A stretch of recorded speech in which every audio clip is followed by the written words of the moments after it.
your statement or opinion is like SEMA is not a car show. So I don't think of SEMA as a car show. The relevance of the show is going to come down to the best cars on the planet being there. Special SEMA episode. VP of Sales, VP of Show Event Planning. We were the largest attended trade show in the country in 21, 22, and 23. That helped our negotiations with the convention center. I don't want to get into too much inside baseball. You can't. But what are the negotiations like? Removing any emotion from it. Okay. And just doing it with logic. It's just this doesn't work. Some celebrity or somebody that needs to get taken around the show after hours, and that's been my time to be like, okay, forget about it. You ever get like Bert Reynolds or anybody like that? And I get a call right when I get to my room from my former boss, and he goes, the band Kiss is here.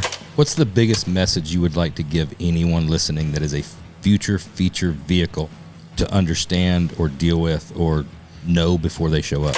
Best shoes for SEMA. That's a good one. Oh, wild card. Phil's going with those Skechers shape-ups, which he's had pretty good luck with. They've done Coming great. from the guy that wears Toms. Yeah. Stop it. That was years ago. You want it? It was Yeah. one pair. All right. We haven't announced it yet, but very soon we're going to announce, and it'll just be between the five of us. Is that Okay. cool? Yeah. But it's going to be. Welcome back. Another episode of Oil and Whiskey, brought to you by WeatherTech. Floor Liner HP is WeatherTech's top-tier floor mat. It's the next generation of floor mat protection after WeatherTech's best-selling flagship product, the Floor Liner. A necessity if you care about your car and want to keep it looking pristine. New car, help maximize resale value when it's time to trade it in. Older pre-owned car, make it look better with a simple interior refresh upgrade. Mask the wear and tear. Laser measured to fit your exact make and model, with thousands of applications available for older and newer models. No one has the depth of coverage that WeatherTech offers, constantly adding to the list with its latest vehicle releases. High-wall design for ultimate year-round protection, its raised edges contain dirt, water, sand, snow, and everyday messes, keeping that factory carpet in its original condition. Super durable and hefty, so it lies flat, won't warp or degrade over time. Soft touch feel, nibs on the underside, and retention devices help them stay securely in place. American-made in Bolingbrook, Illinois. Go to WeatherTech.com to check out their Floor Liner HP and find your application. This week, special SEMA episode. Tom, you've done it before. You've did the podcast via Zoom remotely from California. Warren has not. Rookie. VP of Sales, VP of Show Event Planning. Yeah. And VP Show of Planning. events. Yeah, VP of Events. Yeah. Glad to have you both. I think it's going to be a really good episode. We talked a little off camera before.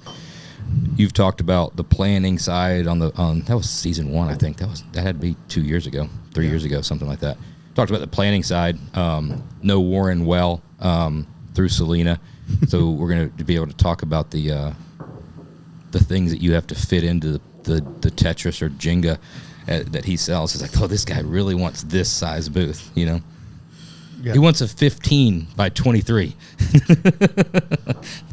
So I grew up doing that. I started my career doing auto shows, and we would come into basically an empty convention center, and we would sell manufacturer by manufacturer, and you get to this place, there was 5,000 square feet on this side of the hall and 5,000 square feet on this side of the hall, and you needed to figure out how to get two people at, one at 6 and one at 4.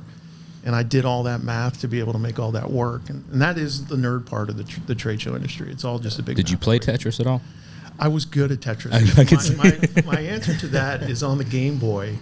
There's people that say they're good at Tetris. If you've seen the space shuttle take off, you're good at Tetris. And I've seen the space shuttle take off. I have not seen the space shuttle. We use that reference all the end time, of the Zelda. Tetris reference, when we talk about our space selection process. And people say, how's that work? I say, well, it's a combination of the NFL draft and the game Tetris, all happening at the same time. So we'll call a customer and be like, you're on the clock. And then they watch the pieces start falling on the floor plan and try to plug their spot in at the right time.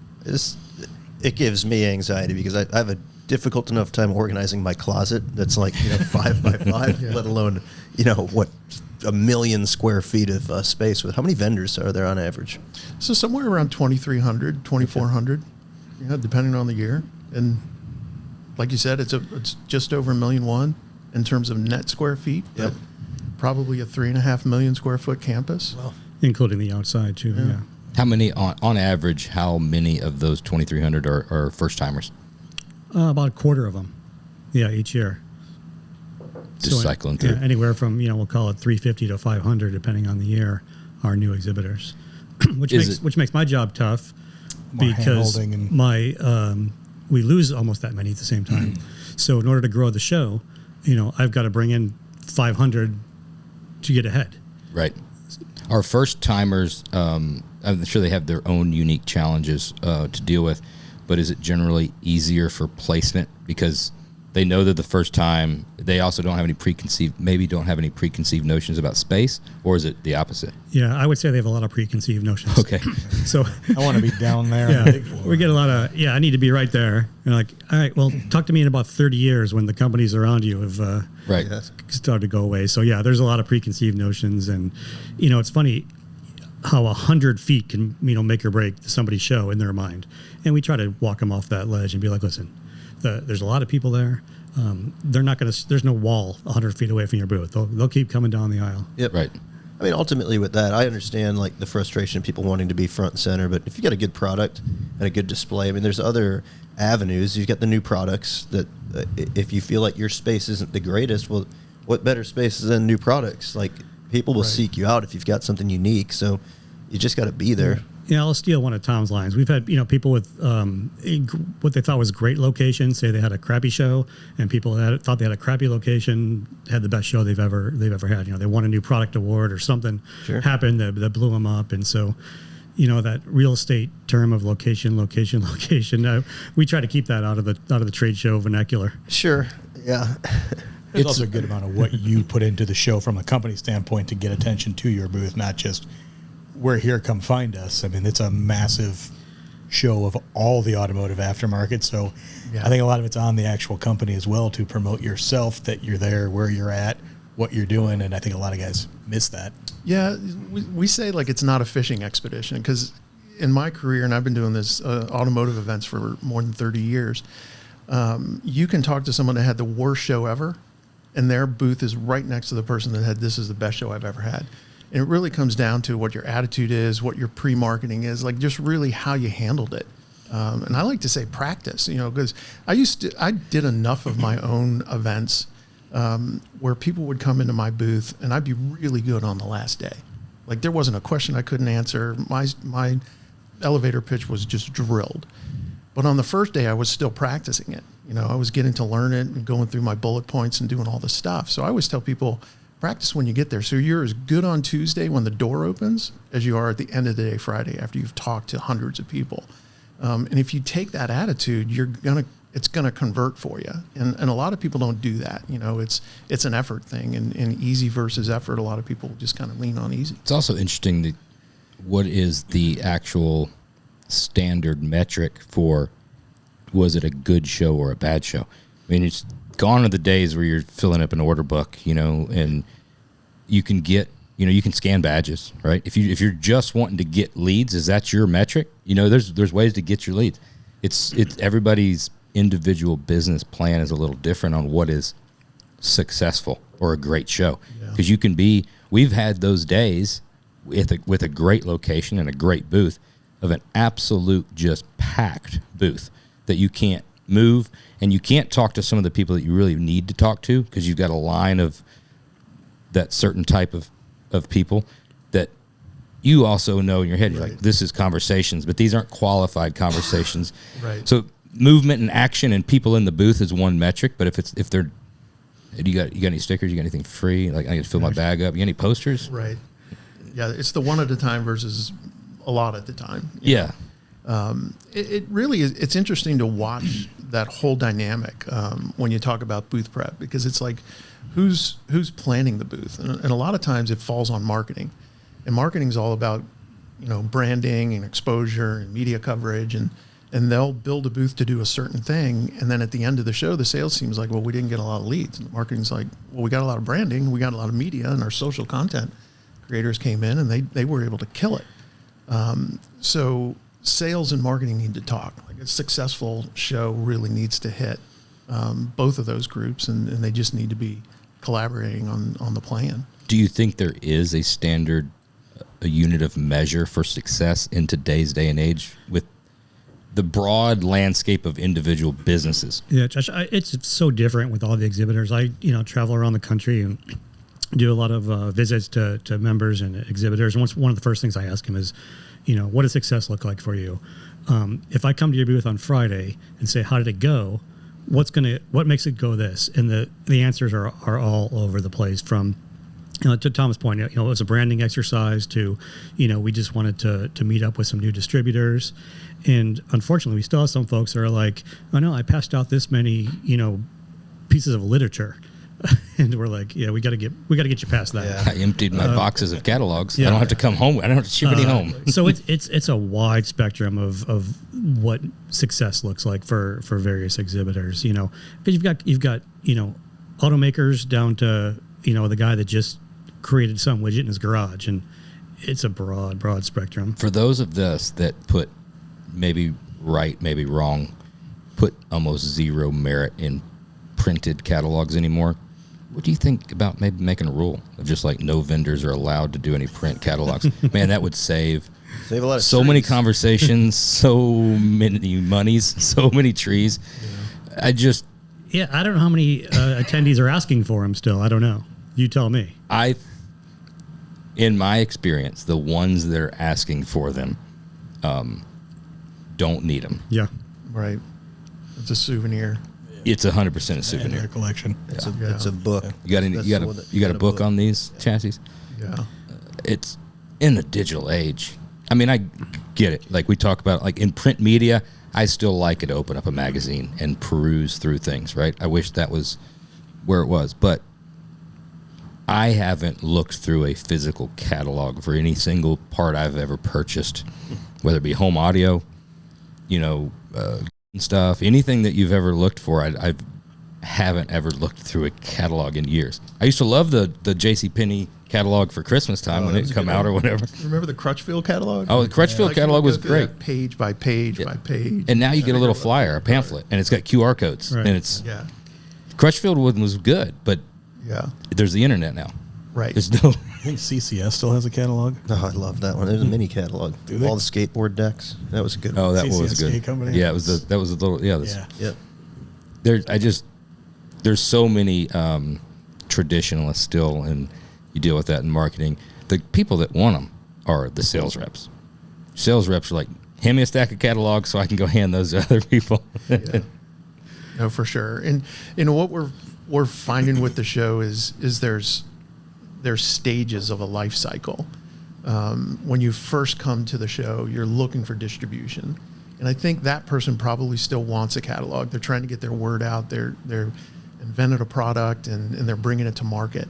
But after, say, 5 or 6 years, they shift a little bit to where they're looking for media coverage. They're looking to talk to current customers. And new distribution isn't as popular as it was for them. They really just want to nurture their current distribution channel. But then you get to somebody who's been in the show 15, 20 years. They're not looking for distribution necessarily because they've got that really covered well. What they're looking for is more branding.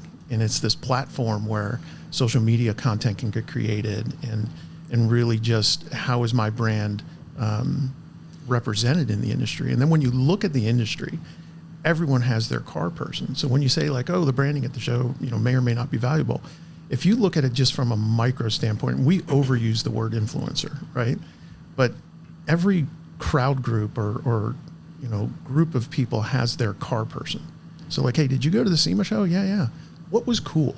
That person may not buy anything, but he in that group is the car influencer. So it's like, right. Okay, yeah, that chassis is cool, or that suspension is cool, or this thing is cool, and I got to see it, and you should look at it. He validated it for his following or his audience, his group, his friend group, his all that. Yeah. So it's all over the place, and really, from a show perspective, Warren and I have to build this event to handle those three groups where distribution, media coverage, and branding are kind of there, and everybody's at a different stage of that.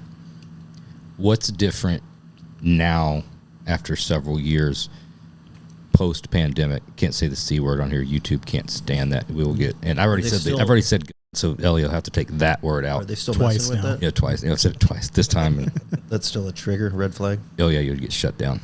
Yeah. not shut down, but They just throttle it back. way, yeah. So pandemic, since then, is it back to the way it was, or is it, there's got to be some things that are just different, and they'll always be different? Yeah, I think there's a different mindset a little bit. You know, we came out of the pandemic. A lot of the folks in the aftermarket had some of the best years they've ever had, and we're like, maybe I don't need this trade show thing to run my business. Where in the past, there was companies that would never even consider not exhibiting at the SEMA show because they were worried about what the rest of the market would think if they weren't there. So we lost that a little bit, and really, as the year started going by and those government subsidies dried up that were really pushing a lot of those sales, there started to be a rethink of, all right, Maybe I do. oh, yeah, how do I start feeding this funnel again? And so we, that was a positive thing for us for sure. And I think, Tom will talk a little bit about attendee mindset, which is changing as well. Folks looking for more face-to-face interaction. It's interesting. What's going on right now is the marketplace is getting younger, and what we experienced in 2020 had this resignation that happened, and newer people coming into the workforce. So we're in a position right now where people are predicting by 2030, 75% of the workforce will be Gen Z or millennial, which leaves 25% for your boomer and your X. And the Gen Z and millennial don't know what their parents' trade show was like. So they're looking for different things. And right now, the average age of a person that's managing a booth on the exhibitor side is 37 years old. Really? So you take that into account. How do you communicate with that person about the value of a booth? What's your ROI? Those types of things. We're evolving, but we're familiar. So it's one of these things where we have this younger marketplace, this younger workforce, and this 58-year show, and trying to keep it relevant. And I think that's part of the excitement of what we do is keeping it relevant. And really, it's showcasing the companies that are coming in and the products and innovation they got. At the end of the day, we could build the SEMA show the way we build the SEMA show, but it's the exhibitor and attendee interaction that really is the magic, and that's what makes a show great or not great. And at the end of the week, for us, a thumbs up is where a lot of conversations happening. They could be good, they could be bad, it doesn't matter. As long as people are talking, good things happen. A lot of the marketing behind SEMA must be catered to that, right? Because when you're talking about the younger generation, and if you're marketing to them, it's not just a bunch of blue curtains hanging in the show and a few signs. It just doesn't get the job done anymore. I've noticed over the years, SEMA seems to just be getting more and more hip. Ever since RJ came on, it's completely. It's a different SEMA. Better. It feels really is different. You walk into the main, lobby, and it's. There's a lot of energy. It's fun. It's badass. It's not like it was in the early years when we were doing it. It's really evolved. Yeah. Which must be. You got some smart people in that organization all across the board, but the marketing side's obviously doing a good job. They're focused on who to market to. Yeah, and to your point, Josh, nobody cooler than RJ. Nope, nobody's cooler.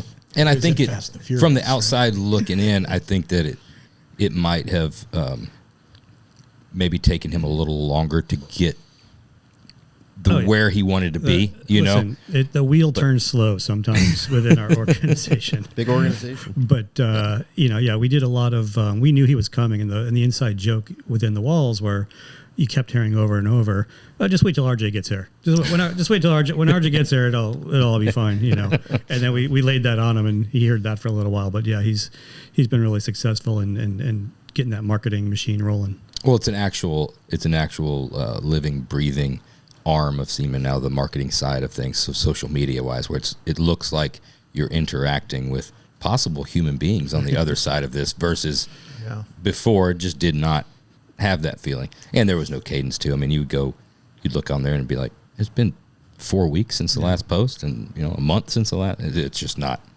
Yeah. From the hipper audience, it's like, well, I'm not gonna get my information about the organization or the show from the show's own social media because it looks like they don't care. I'm gonna have to worry about somebody else telling me about what's going on. Yeah, it's much more intentional and strategic for sure. Yes.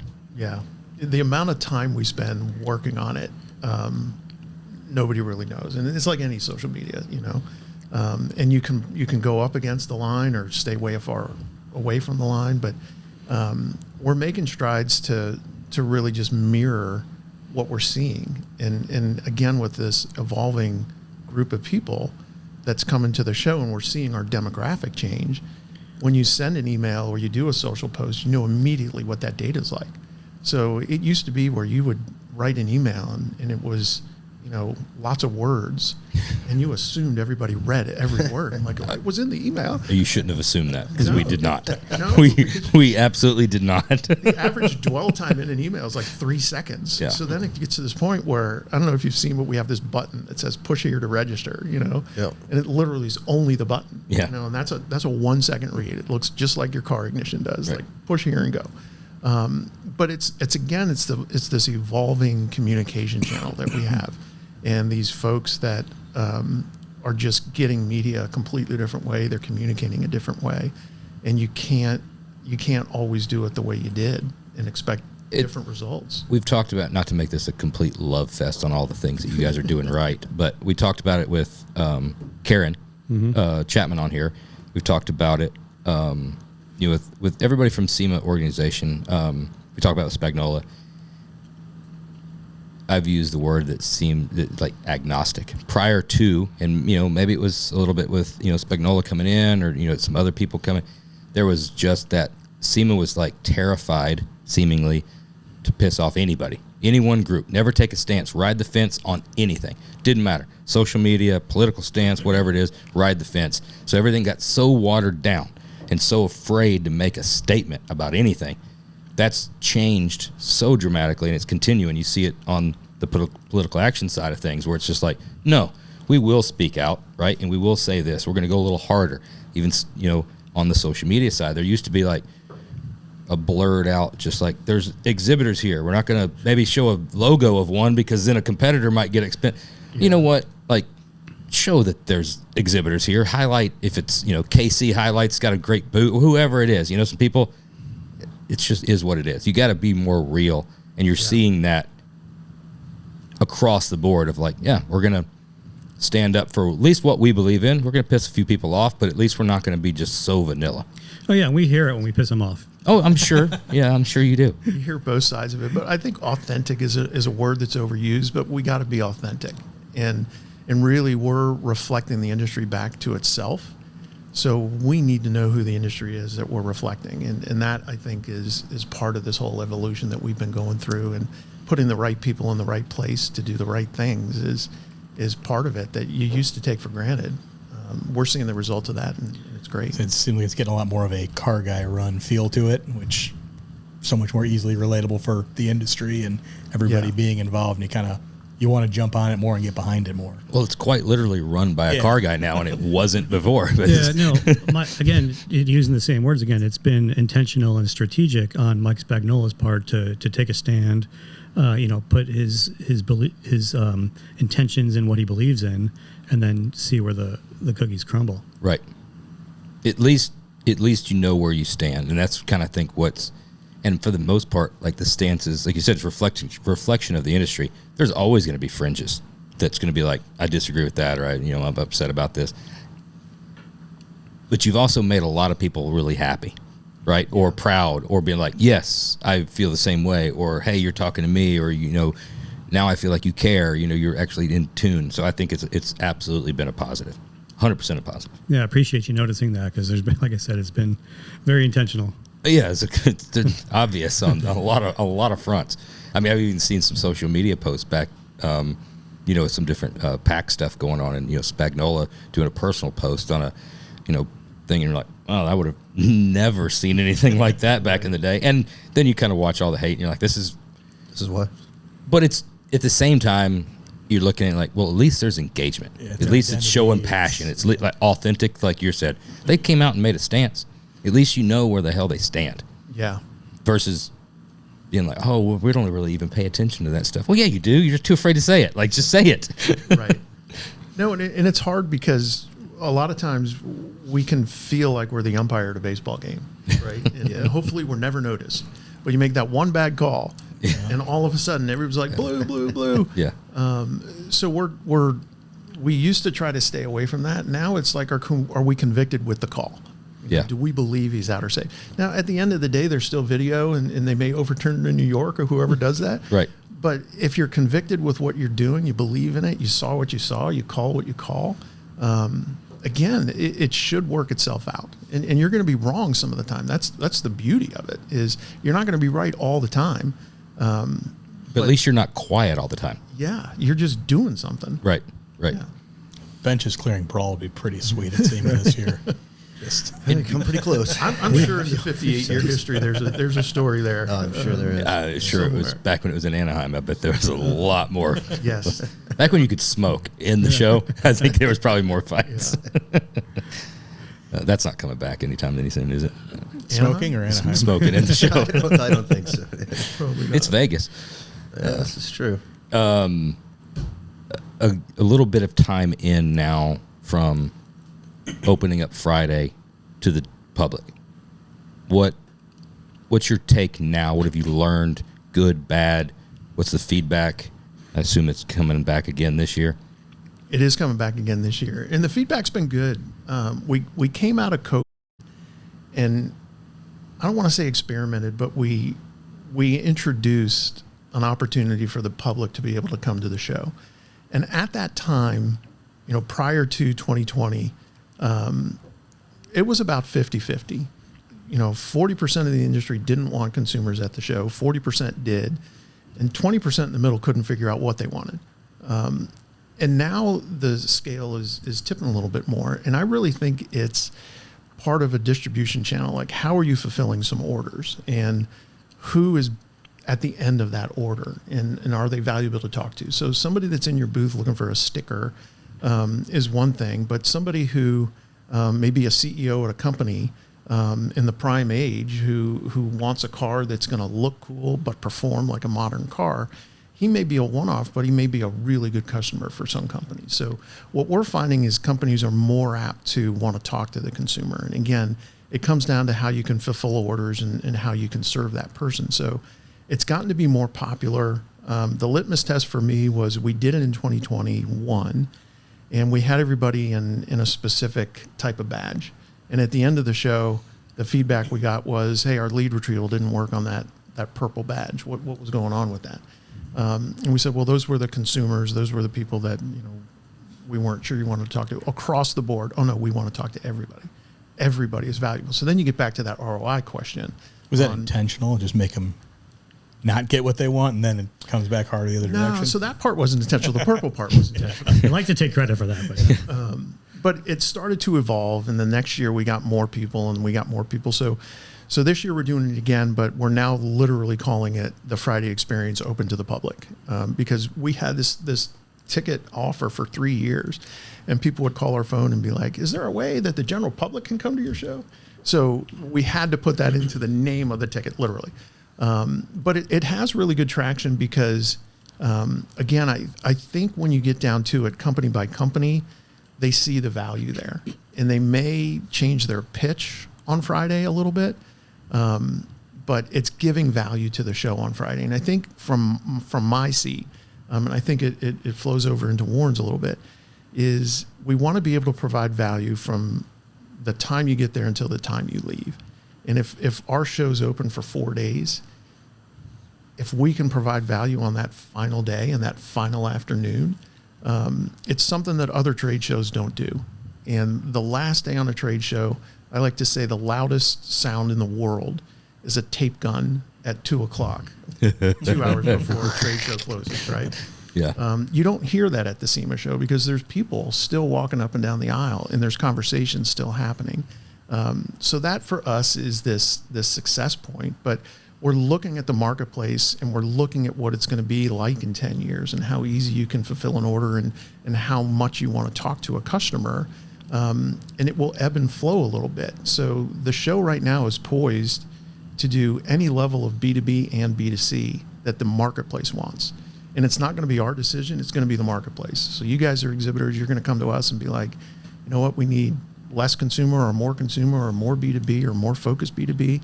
And we'll morph to be able to fit that need, because you won't be the only ones wanting it. Where are you seeing the trend going on that? Right now, the trend is to have more consumer conversations, more end user enthusiast conversations, and part of it is, again, they're the influencer in their friend group, so they're going back and saying, okay, this is the cool stuff I saw, but at the same time, for every B2B marketing person, there's a B2C channel that they also want to talk to. I never understood the apprehension for the general public coming in, because end of the day, for every single business in there, that's your end customer, right? So don't you want to get them in, get them excited, get them familiar with your product to the old school way of they just didn't want to they didn't want to deal with them. They want to deal with their sales rep or distributor. The feedback from the exhibitors would be, we only want to talk to people buying stuff by the container load. Yep. Right. And they'd always say the guy would come up and talk about his 69 Camaro and needs one set of calipers. They didn't want to have that conversation. Well, that's your job. Make him he's an enthusiast about your product. So that's the feedback we Talk to him. get. But to Tom's point, that's pivoted over the years, and as a lot of these manufacturers even started setting up their own B2C websites and drop shipping and whatnot, they've become much more interested in continuing those conversations with the end user. You mentioned earlier, there's the CEO or the guy wanting a sticker.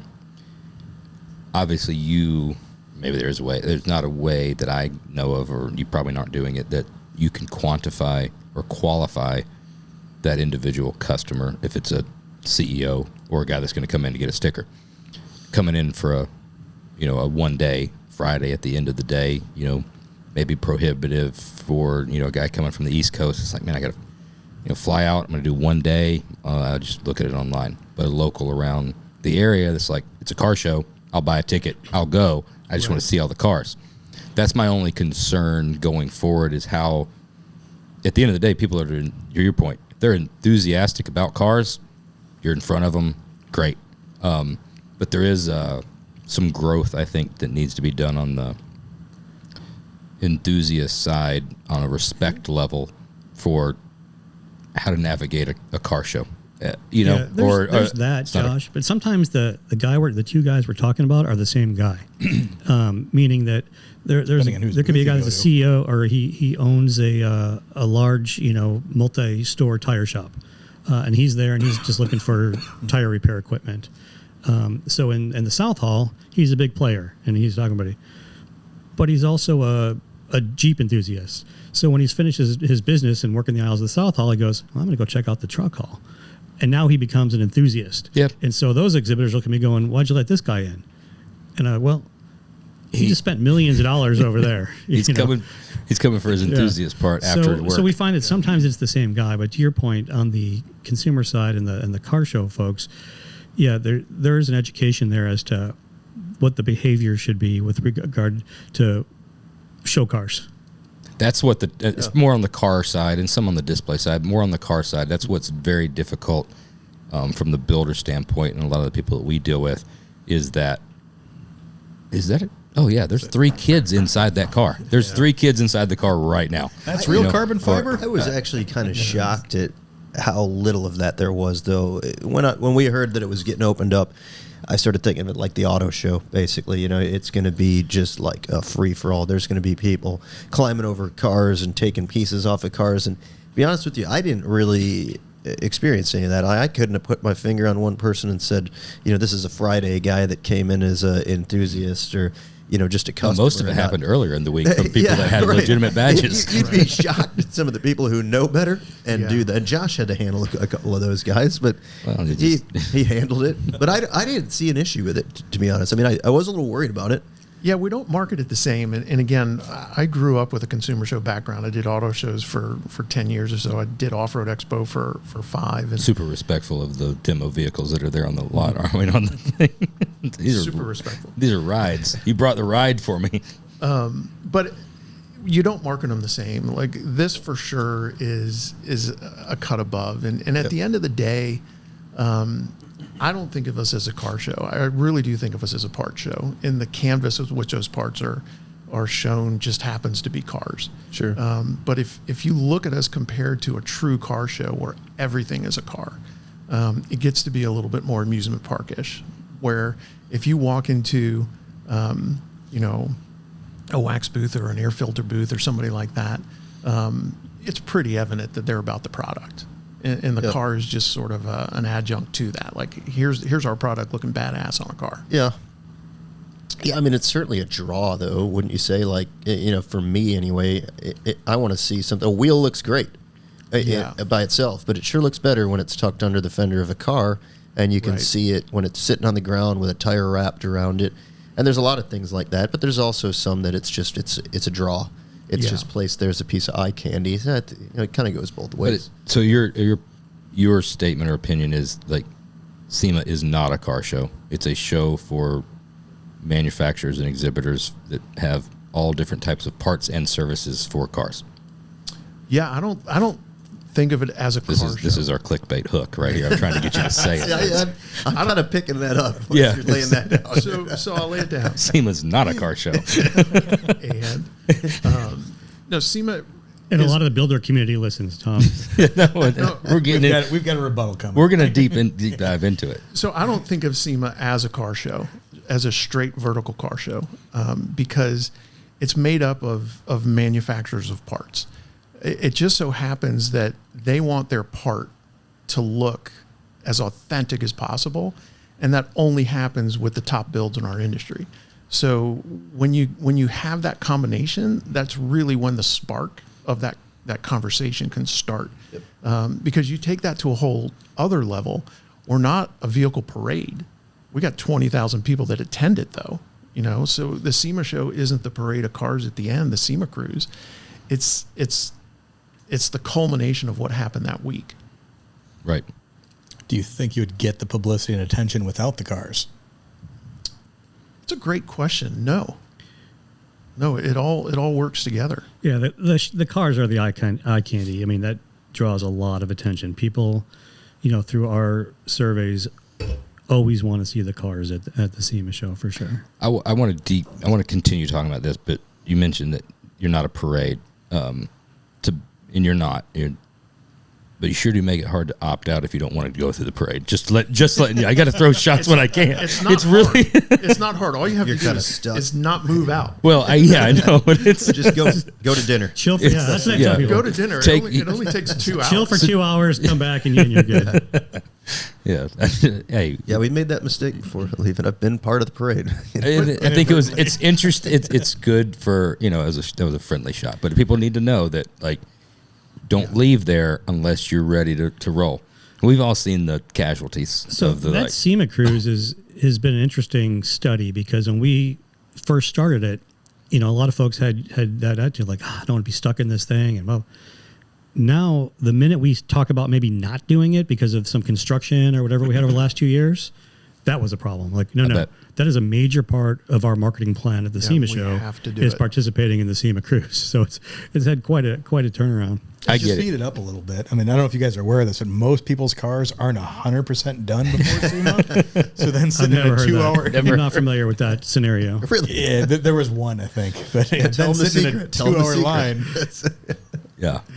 We've seen waiting it to get all. out. I can't imagine how many Casualties. radiators and charging systems go in the process. I think it's amazing. There is, like you said, there's a lot of enthusiasts, and there's a lot of people that come there to watch the cruise. I think it's amazing. I love cruising, and anytime you can do that. However, just a personal thing, when you've done SEMA for so many years, and you're there on the 11th or 12th day, and you've done the show, and there's a time of like people seeing this car, like the trailer's right there. Like let's go ahead and get this thing loaded up and get. But I also get why you have to do it. I get it. It's just, you know, the social media footprint. Oh, yeah. Of that little huge. slice of the SEMA show is huge. incredible. Yeah. Yeah. Maybe make them We're too just wide. being whiny Cut little it in half. whiny little crybabies. On the car show side of things, so you mentioned we have a lot of builders. You know, it's kind of our core audience, core listeners. What we have seen and experienced firsthand is it is getting increasingly harder and more difficult to get a place on the floor, from booth shrinkage, a lot of company consolidations where you had 5 opportunities, you know, with, you know, 10 by 30s, 20 by 30s to get a car in, and now you've got one of those 5 companies, that's not taking any cars because they got to put displays. So just the opportunities that once was there, even 5 years ago, but more, 10 years ago, you had way more opportunities. I mean, we're talking, Central Hall and stuff, car in a booth. So it's becoming harder. We dealt with a bunch of them last year. We do our best on RS, and we do our big party on Thursday nights, and we take submissions for that award. And the big thing is, like, we had probably 20-something pretty nice cars that I thought I was going to have a booth. So-and-so, I can't have a booth. I can't find a spot. I can't get a car. I can't spot. You can deal with those as a feature vehicle. You can get outside. It's just not the same as it once was. I don't know what to... It's a little combination of inventory and demand. So our inventory has gone down a little bit, particularly because of some of the construction that's taken place. And that's just over the last year and this year. But the demand has been increased. So it's just, finding real estate for the spots is really what it comes down to. Right. And I think a lot of the manufacturers need to probably, if anybody's listening, that put a little bit more emphasis on sizing wise for maybe what the draw of a car in their booth can do, right? Especially the right vehicle and the right builder and because the secret that nobody really talks about is you put the right car in the right builder, that builder's going to do so much marketing and media to people to come to your booth for you for free. We actually have some data that shows, how important a nice vehicle in the booth could help draw attention to the exhibit. How does it compare to a booth girl? A lot of booth girls out there. Yeah, I'll keep this cars higher. But the cars are higher. That used to be kind of a running joke, and that's actually you don't see it nearly as much. It's toned down a Wheel little and bit. Tire Hall used to be prolific with that. Not near as much. You don't see it as much anymore. I think the people that are there really are interested in cars. Yep. So another aspect to this is this evolution of our show and the relationships that the builder has with someone. Mm-hmm. And in the past, and again, you noticed it from a social media standpoint, we didn't want to take a side. In the past, we wanted the manufacturer to shine the light. So we have no relationship with most of the builders because somebody would say, hey, I want to get my car into the show. It's like, well, you got to find somebody that you're getting parts from because they're going to want that. And now we're at this place, especially when we're starting to involve consumers, where we have to have a relationship with the builder because the cars are, to a certain extent, the star of what happens. So we're getting better and better with that. I'd say, like, if we were evolving and you were to see us kindler and gentler to a group, this year and last year, we made a concerted effort with builders because the manufacturer relationship isn't doing the same thing that it was. Right. Like that you noticed. So now we're at this place where we're creating these areas. We do this SEMA Live 31-hour live broadcast, and we make the booth inordinately too large for that so that we can have some cars there. We've got some cars in SEMA Central. We've got little pockets you'll see this year of just builder cars, a content creator area where they'll be able to have some prolific cars there. Cool. So it's us trying to evolve and noting that the relationship channel or the communication channel from the builder has changed. So we'd still prefer they go to a manufacturer and be able to get that benefit because I think the industry evolves from there. Right. But if they can't get there, we want to be able to have an avenue where they can still display the cars because, again, the relevance of the show is going to come down to the best cars on the planet being there. And what does that process look like for a builder then to get in touch with somebody at SEMA for one of those curated spots of? I know you guys always have these little tucked away. So I've seen those. I've seen like. I think that's not a real company. I think you've been the benefit of that before. 100% been the benefit. It absolutely been the benefit.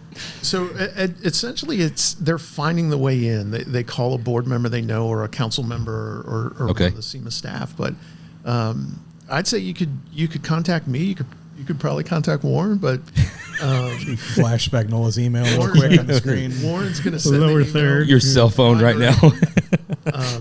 But no, we're interested in having the best builds on the planet. That's so the key. So again, if there are builders that that can't find a home, we want to be able to help them find a home, because the worst case scenario is the car's in town. That's the other thing. A lot of times they'll trailer it in, right, and it's in town. Their Didn't last get minute thing fell through, and we don't want that car in valet at Fountain Blue.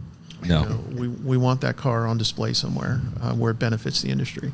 Well, you know, we've had some conversations even around this year, and you know, some ideas. Do you think that once kind of the smoke is settled, dust is settled for the construction, and you've got your new landscape and your set kind of footprint, is there something there for SEMA and this new relationship with builders, space wise, idea wise? You know, I mean, there had to have been conversations about what, at the end of the day, square footage costs, right? You just got to be a monetization factor of like, okay, what does that look like? Right. Yeah. We started this research a couple of years ago, Josh. A bunch of us went to Tokyo Auto Salon to see. I don't know if you guys been that show, to see how Not been to it, I know. to see how they kind of manage this, because they balance a B2B event with a B2C event with a car show, and they had a unique way of displaying their cars, where they were kind of had a little flooring, a little spotlight, maybe even a little kiosk for somebody to stand by. And we all kind of all looked at that and went, that's probably a direction we should go. We implemented a little bit last year with an area we called the JDM Showcase, where we had about 6 or 8 vehicles there, and we kind of incubated that a little there. So there's probably a place down the line where we have, you know, builder spotlight area, something like that. We just have to figure out how to execute it and how to deal with space limitations.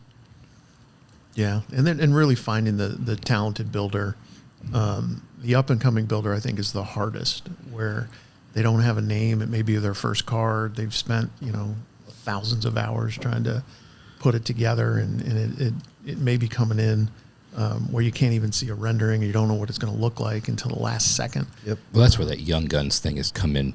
It's like Exactly. it took some years to mature, right? Just like anything, it's like a tree growing. You know, it had to The get Battle of the Builders. the battle of the builders. Now it's became, you've had a couple of guys, you know, come through the ranks, you know, and they're no longer, you know, young guns, or they're still, but the quality, the engagement, the amount, and the notoriety that it gives them, it's completely different than it was, you know, several years ago. Yeah. That's given that guy the name that he obviously wouldn't have had. Right. But the quality speaks for itself. It doesn't really matter if you're building the shit that they're building. Yeah, but it gives you the launch pad to then Does. get in front of, you know, the insane social media coverage that you have at SEMA, which then probably finds him his next customer or two, which helps build his business. And The Young Gun hire stuff more this people, and it last just year. keeps going. There was some really good. Good grief. You could have parked it among some of the best cars, and Yeah. you wouldn't have known. I mean, it's very Better than talented some. guys. Yeah. We do get hit up a lot by builders that aren't building at that same level, and I think that really is the opportunity, if you will, is figuring out what you can do to showcase this progression. Yeah. 'Cause with every vehicle, you know, it just gets better and better and better. Almost more like I always enjoyed when I was a kid, the reader's ride section in like CarCraft. Right. Because it was like obtainable. You could reach it. You felt like you could be there. And the reality is that that's probably, the industry probably is much larger in that segment of that type of car than it is the $750,000, you know, or Exactly. 7-figure budget custom cars. I agree, but Yeah. not at SEMA. Yeah, I don't know, but my own, right. when you just, There's I'm a digesting time this and a as place you're for saying maybe. it. It's kind of like there is the minor leagues, right? And there's lots of other car shows that you could absolutely get in front of with whatever quality of build. Maybe I'm just personally hold SEMA at a level, you know, of a World Series type of level where it's like, no, you come to see the major leagues play. You know, you don't. This isn't everybody gets a trophy, like everybody gets a shot kind of thing. That's just my own personal. Sure. That's what this show is. Sometimes you say things, and Yeah. Yeah, we voice say our your opinion, opinions. right? Right. I agree It's a good one. that segment is way larger, and there's a lot of enthusiasts that want to have their car there. I mean, there's just, I want a lot of things that I can't have. I mean, No, it's just I think what you're saying aligns with a lot of people. The expectations that people have when they come to the SEMA show and the quality of the builds they're going to see is definitely high. let's face it, not calling out anybody in particular. There's already enough pro builders that get a build out there outside at SEMA that already gets enough shit talked about them because they didn't bring the quality they should have, let alone open it up to where you're already setting the stage of like, well, we know these aren't that good, but we put them all over here. It would Yeah, give you a place to shift them. Well, when they show up and be like, all right, well, you're actually going to park over there. Oh, okay. So what I'm going to need you to do is you see that you're going to go down that way. So no front or rear drive shaft. All right, you're going to have to push that one then. So Tom will tell you moving in the feature vehicles, in Tom's words, it's the hardest thing we do at the show.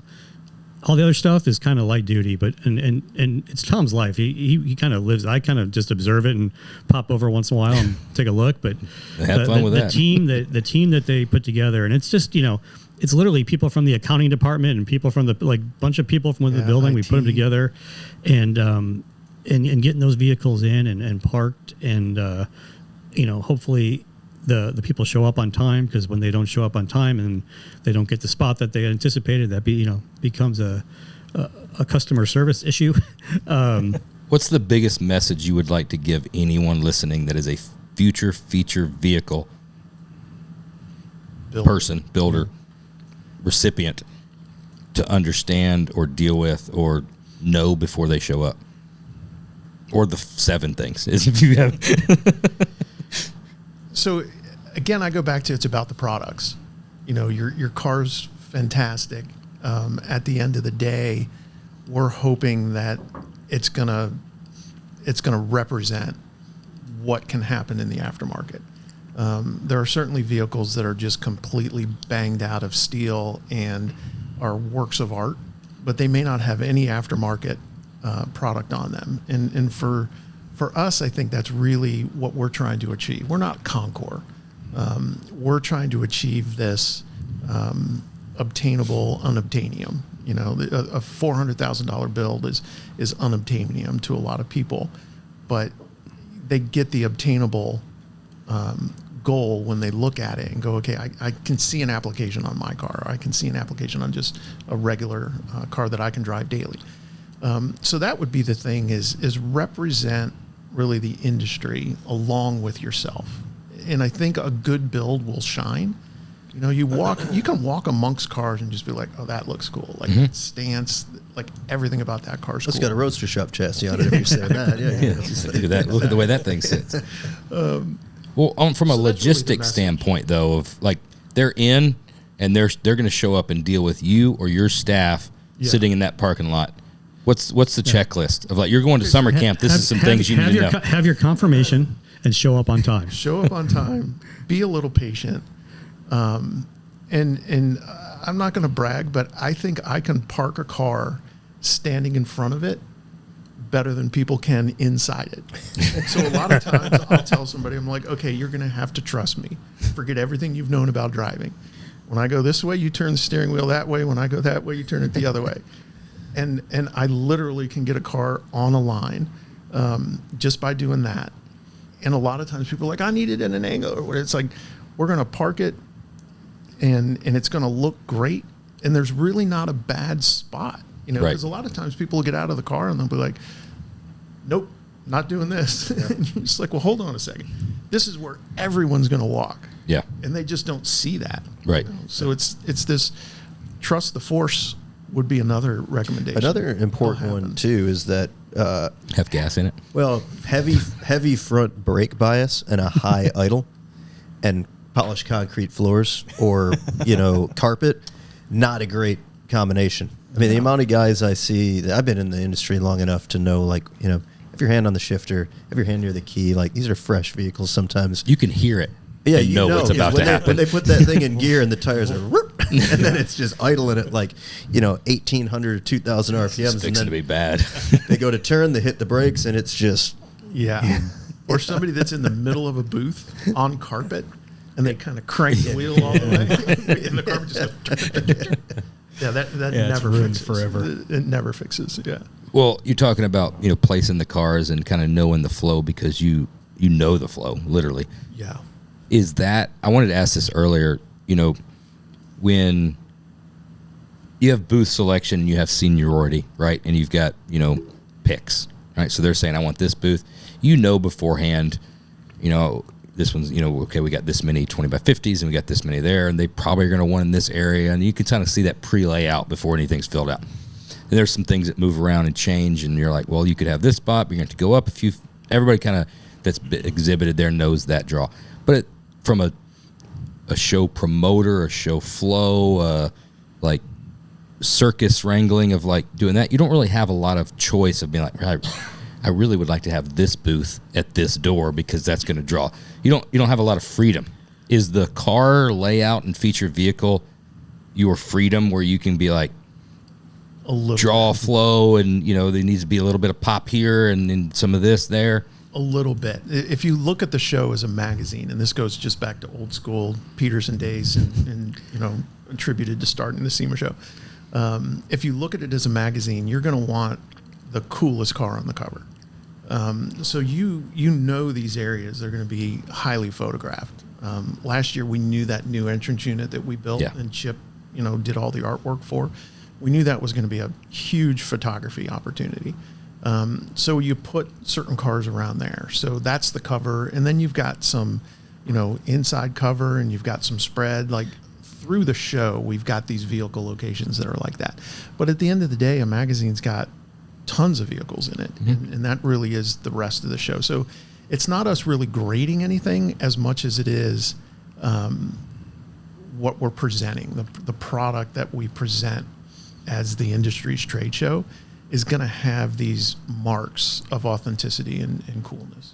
Yeah, I mean, you're not, even if you're curating a museum, of fine art or, the Peterson or whatever, you're not grading cars, but you also are creating a flow, a natural progression of this one's going to be a pop here, and then it kind of makes sense to have these there and stuff. Is there any of that? Is there any opportunities, and can you do any of that on exhibitor space stuff where you're like, this space I know is going to be something. I know you want to be here. Like, is that ever a thing, or can it be? You have a lot of those conversations. Yeah. Unfortunately, what happens sometimes is when you want to make a recommendation to somebody, they tend to think it's for the worse. Like, this isn't going to make your life easier. Like, we do a lot of that though, but the floor plan starts as this grid, and you talked about kind of what happens before the space selection. And Tom and his team actually spend about 3 weeks going through that, every application that comes in. We'll call it at that time 2,000 of them, and pretending like they're the exhibitor and going, okay, it's Roaster Shop's time to pick. We think we're going to pick this one. We'll draw that space right there. And you guys are right most of the time. And they go through. We still haven't gotten the old Ford booth yet. We haven't. And they go through that process. And I don't know, what do you guys? We can get it. We just got to write the check. What do we figure? You're about 80% right, something like that. By the time it comes down to it, and every once in a while we get in that war room, and I say, you're on the clock, and somebody upturns the apple cart and goes, you know what? I've always been over here. I think I'm going to go over here now. And it becomes problematic because then screws up everybody else. The person that had that spot goes, they stole my spot, and that person moves, they stole, and kind of dominoes down. Yeah, but dude, he's seen the shuttle launch on Game Boy though. It's no big deal. He'll fit that L shape right where the rectangle will go. But it's just it's a grid of a bunch of 10 by 10s that Tom and his team turn into the different sizes. We do some manipulating during space selection if somebody needs to go up or down a little bit. And then take into account, what he needs for aisles and fire marshal and all that stuff, and then it eventually comes together. We're lucky though that we do get to start with a blank canvas, because a lot of shows are kind of where you were last year, or you pay for the high place. And our industry is not that. Where if we had people that are like, okay, I'm just gonna buy this spot at the the best location. There's other companies who've been in our industry for 50 years that maybe can't afford that, and they get edged out. So we've been really fair and simple with our seniority points. It's one per year. But I like the fact that we change our floor plan. We literally start with it blank. and we change it every year. So I like to call it familiar, but evolving. So Roadster Shop's going to be somewhere. It's just a matter of where they're going to be. It's not the same place, the same size, the same thing every time. Right. And we do that, 2,000, 2,500 brands. Yeah, it don't hurt when Warren and Selena are like, don't you want to get a little bigger? I think you guys need to go a little bigger. Just a touch bigger. That's not how I heard the story. Well, it's not. Yeah, I heard we're bringing more cars. We need to get bigger. Yeah, you're right. That's And we're going to do our party outside, right? Yeah. We say lots of things. We got close. Yeah, I know. You guys are going to be in good shape this year, I think. Yeah, we're good. Yeah, we're looking for it. What are you talking about? You mentioned the Ford booth. We've had the conversation before, I think with Spagnol as well, on the OEs, landscape changing and stuff. Ford Racing, I think Motorsports Racing, whatever the new name, Racing. Ford now, Racing. Right? I think it's Ford Racing now. Yeah. Yeah. Brilliant. Got to change your name to whatever. Anyway, they're over. They've got their space. So does that? You had to deal with what you've had to deal with, right? It changes. Now that you've had a few years with that and the change of landscape, obviously you'd love to have probably Ford and Chevrolet back in their other spots, but what's the positives? What's the negatives? Is there any change? Is it just because we look at it as, we talk about almost like a prison environment. As soon as you change things up, the inmates are going to, holler for no reason. What's your take on it now?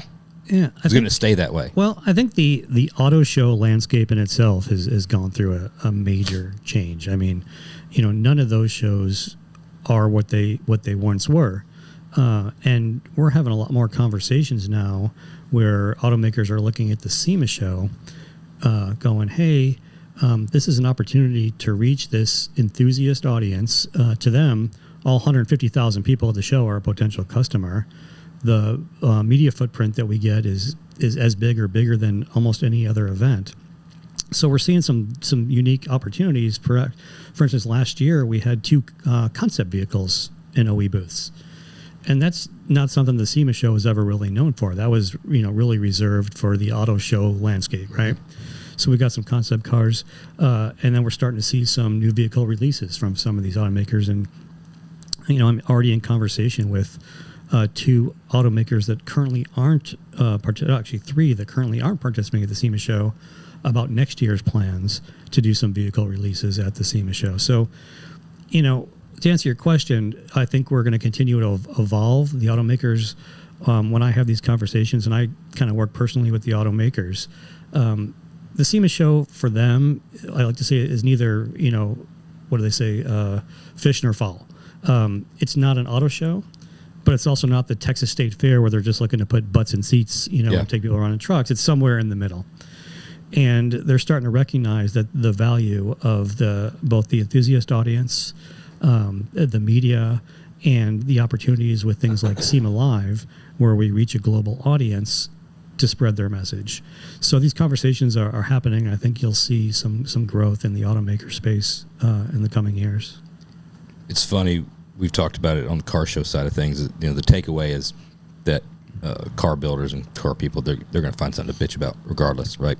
And it's really funny when you hear all the backlash on, Ford's not going to be there. I don't even know if I want to exhibit there. And it's also some of the same people that were vying for booth space are like, well, I can't get that space. If you get those OEs out of there, there'd be more space for these builders. 100%, yeah. And it's the same guy that's like, well, I don't know if I'm going to go back next year if Ford ain't there. And it's like, well, it doesn't affect your booth at all. But we're all going to bitch and complain. Human nature. Yeah, it's just what it is. It is what it is. But at the end of the day, it's just this incredible industry gathering.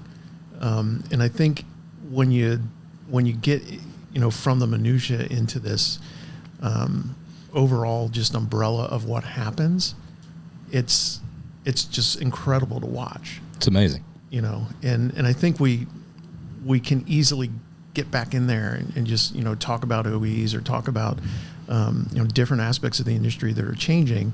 But again, my knee jerk is always just to go back to, are there conversations happening, and what are those conversations, and are they propelling the industry forward?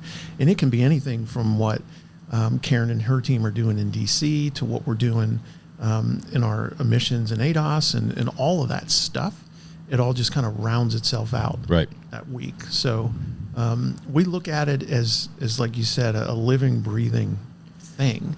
And it's going to change, but we continue to evolve it and keep pushing it forward. It's phenomenal inspiration for the entire industry. I mean, everybody comes back from SEMA first hungover and a little bit worn out, but then it's always instantly inspired based on what you saw there and what you're going to do, and it's just more fuel for the fire to Yeah. I mean, you come back mentioned, next year. you mentioned we've been doing this shit probably 24 years, all of us around about the same time, and that's the only event. There's a lot of decent events out there and good events, stuff that we look forward to and stuff that we're still doing. That's the only, SEMA is the only one where you come home from it completely sick of Vegas, completely tired and wore out, and you get back and you run into either friends, family, or coworkers, and it must be nice. Been out in Vegas all week, Oh, yeah. been at SEMA show, and you just want to punch them in the face because you're like, you don't know what you're talking about, right? But as soon as you land that next year, right, there's just this excitement, right? And then as soon as you walk in for setup and all that, you start seeing the stuff, there's that excitement, that adrenaline that starts pumping. There's very other few events, even the ones we still do, that you get that like shock that lasts 4.5, 3.5 days. Because about halfway Friday, you're like, all right, we've done it. The adrenaline has wore off. I've drank all the energy drinks. I've drank all the bourbon. Yeah. But it's still, is it still that way for you guys as long as you've been doing it? 100%. Josh. So first of all, Tom and I are out there 17, 18 days. Yes, so must be nice out there in Vegas. It's awesome. It's absolutely awesome. There's not enough bourbon. But I think it's the same thing every time. We have a little different perspective. So we get to see the complete blank canvas, and then that city getting built. And for me, it's always funny because I'll walk somewhere and I'll walk the same path a couple hours later. I'll be like, how'd that get there? And some whole structure had been built in 3 hours. It's always Somebody amazing. rolls an extra splan they weren't supposed to have. Always amazing to see this city get built on the campus there. But it still amazes me every year. You go in that hall about 4:00 on Monday, the day before the show opens. You look around and you go, ain't no way this thing's open in the morning.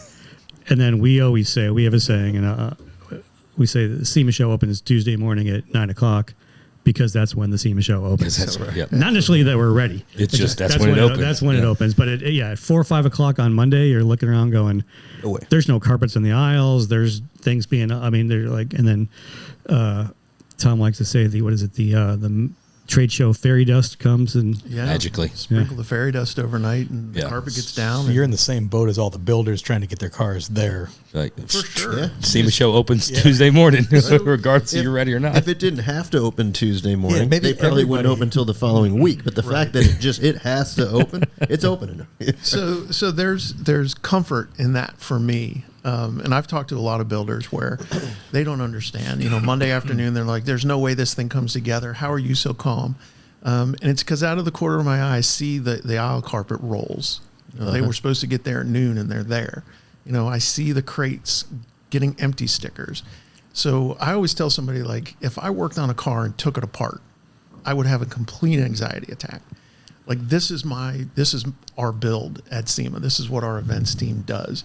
So we see all this. We're at the center of this vortex, and it's calm in the center. And you're working this plan that you've worked on for 3 years, because we're doing these shows 2 and 3 years out, and it's all just kind of coming together. So there's this cool factor that happens. So it affects me different, where my adrenaline starts to pump when we go in for our pre-show meetings and we meet with the hotels and some of the vendors in town, and we start to hear, from taxi drivers, like, hey, what are you doing? Are you here for business or pleasure? And it's like, oh, we produce this automotive event at the convention center. SEMA?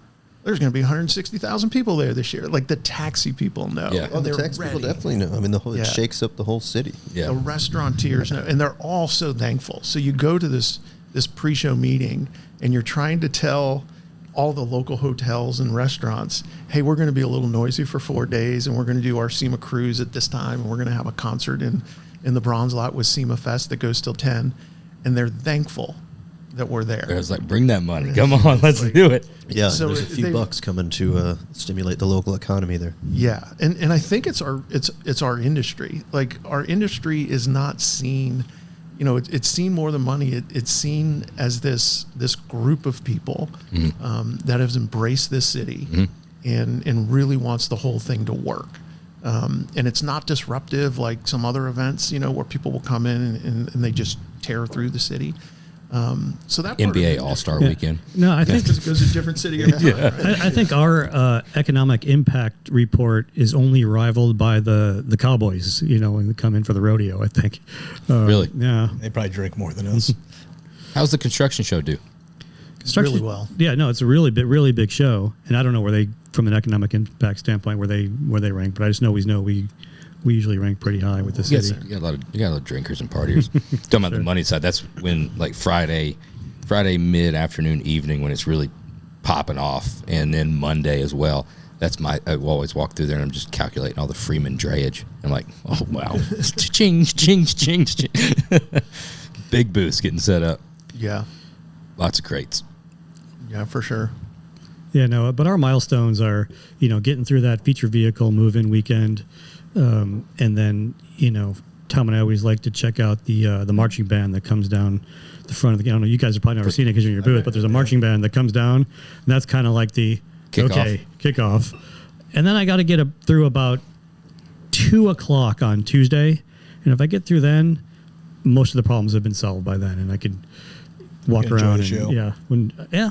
I don't know if I ever enjoy the show. It's funny because people will ask me, "Did you see that or did you see that?" And it's always probably not.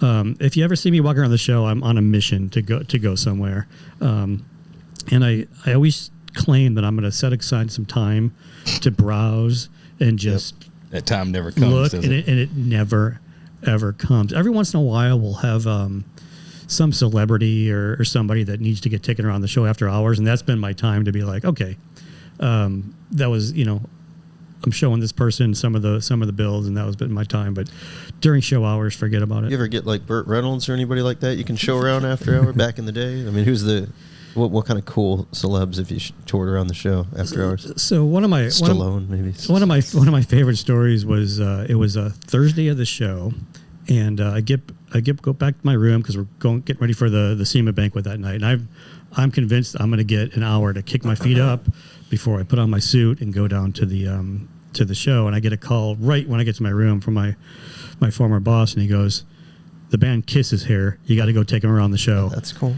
And it was cool. I couldn't have had less interest in doing it at this time because all I wanted to do was kick my feet up before this honest. banquet. So honest. Yeah, no, it's we get a variety of folks that reach out to us and wanted to come to the show. Last year or 2 years ago, Tim Tebow was one of our guest speakers, and he was really interested in checking out the cars. So Cool. that was a good one. Yeah. Is a lot of those celebrity things, you have no notice? It's kind of No. curveballs. We're like, oh wow, we got to. I'll tell you, the ones that we get a lot of notice on are the ones that don't show up. That's what I was going to say. They end up not making Yeah. it probably. And Yeah, we'll get, we need so-and-so needs in. They need special security. Yeah. Private entrance. We need a badge that has, their alias on it and all this stuff. And tray full of green M&Ms. they're the ones that don't show up. And then to your point, we'll get a call an hour before. Somebody needs to get in the show, and Tom and his security team figure it out. No, our industry has celebrities. That's the weird thing. Like, I was... Little They think we are. celebrities. we were the show again. It is this Self-declared. this living, breathing organism, right? And it needs to act and sound and feel a certain way. So we were breaking down the show on Thursday night, and we were moving stuff so we could set up some bleachers for the SEMA cruise the next day. And there was this line of people. Had to have been 30 people in line. It's dark, and there's a guy sitting in a chair and 30 people standing in line, and all the display rigs had moved out so we could put bleachers in. And I walk over, and it's Chip Foose, and he's doing drawings. And I'm like, hey, dude, we got to start moving bleachers in. He's like, I got about 30 more people. and then we'll be out of here. And he was not going to leave, you know. And it's those types of stories that I think are really cool. Where you've just got these industry icons where people just want to learn from them. And it happens in the booths, it happens in the aisles, it happens all over the show. And it's fun to watch. What's the story to be told this year? What story is SEMA telling for 2025? So it's really about new product innovation. And I think as we go and we look at what's happening right now in the marketplace, there's this nebulous cloud of uncertainty, probably an overused word right now. And we saw this in 2020. We saw this in 2008 when there was an economic downturn. We saw this coming out of 9/11. But the innovation never stops. So you have this nebulous uncertainty that's happening, but people are still developing products. There's still going to be these new products in our showcase. And right now we're pacing ahead there. We're pacing ahead on vehicle builds than we normally would be. We're pacing ahead with Battle of the Builders. Our SEMA Live product is getting more interest from people year over year to what we were. SEMA Fest is off the charts, more evolved than it ever has been. And what we're going to do in that lot with Optima and some other automotive activation. So it's this innovation that just never stops that we get to showcase. So I'd say that's really the message this year is you're going to be able to come find new stuff that's going to propel the industry forward for the next 5 years. Do you think all of this uncertainty that's overused, that everybody keeps talking about, besides maybe a little bit of continued tariff hits and uncertainty about a potential, interest rate change, is it mostly the uncertainty is because everybody keeps talking about uncertainty? Like, what's the actual uncertainty? Uncertainty breeds uncertainty, right? Well, that's my point. Yeah. It's, man, you never know what's going to happen. Yeah. Everybody just keeps talking about it. It's just, we've been the same thing. You go to car shows and it becomes one of those things. Man, how's it going? Oh, man, just busy. You know how it is. Oh, yeah, busy too. Well, neither one of you said anything. It's just the thing to say. Right. And then it's like, well, you don't never know what's going to happen. I just don't know what's going to happen. What do you mean about what? Right. What is the uncertainty? Yeah. Can you tell me? I don't know. It's obviously been a weird time, right? The market's up and down and up and down, and sales are up and down and up and down, and but to your point, there hasn't been there's nothing major affecting it short of the conversation of uncertainty. I mean, there's contributing factors here and there, but I think that's probably the largest one. Is just the amount of people talking about it. Well, it's media breeds it. People breed it. The conversation about uncertainty keeps breeding it. But knock on wood, we have no world wars. We have no pandemic. We have no major upsetting except the fact of saying everybody's uncertain. So it's going to be time, right? Time is going to give this uncertainty certainty. And the same thing happened in 2020. It's like, go home, use T-shirts as masks, all of these things. It's like, really, why are we doing this? It's like, I don't know. We don't know, but just do it, And I see a lot of equivalent to that where you get through it and you go, okay, that wasn't crazy. Everything kind of in our industry actually thrived during those times because people were able to get an influx of cash a little bit and they had time to work on their hobby. Or they just said screw credit and debt. I don't care. Maybe the world's going to end. From a timing perspective, it was a little hiccup for us because we're asking people to buy their booths in February and March when all this stuff was swirling about the 100% tariffs, 150, and nobody knew what it was going to be. So it's kind of this inhale of, I need to commit to what I'm doing in November and February when there's all this talk of I don't know what the financial landscape's gonna look like. But it settled down. I think in some cases we found some folks just maybe instead of getting a 20 by 40 booth, they got a 20 by 30 booth, and that made them feel like they had more control over the situation. But as far as number of brands that we'll have at the show, it'll be equivalent or more than we've ever had. I just find it interesting that you talk about media, social media, and it just becomes the topic and the narrative. It's just to upset the apple cart for no reason, and you can't ever pinpoint The people talk about the market, and they talk about the potential of interest rates, but the market has to do with because everybody's talking about the instability in the market, and it just continues to go. Yeah. There's no real driving factor of uncertainty, except everybody's uncertain about what's going to happen. Some of it is just, the immediacy of the message these days, right? So you talk about the media landscape, and you and I have talked, my background was in the print media, and right. Hot Rod and Motor Trend and all the Carcraft, all the magazines you talk about, Super Street and all those. The message wasn't immediate, right? It took a month to get out. Yeah. So you didn't have this world starting to happen. Reaction. Yeah. They say never waste a good crisis, right? So this is one of those things people are talking about. So it's like, hey, why aren't you coming? It's like, uncertain. For me, I'm in California, so I'll say $5 gas. I don't know what it is in some other regions, but $5 it's close gas to $5. was that. Okay, so I feel lucky if I'm paying under $5. But in California, we get the privilege of paying more than $1 in tax per gallon for gas. But that said, it was like, hey, when gas goes above 5 gallons, like bad things happen. And gas would go above 5 gallons, and it's like, okay, I'm still doing my thing. I'm still buying groceries. I'm still doing my thing. And I think this is similar to that, where there's this nebulous of uncertainty, but people are still doing their thing, and their business is going. They just can't forecast it the way they want to, maybe, or with the certainty that they could.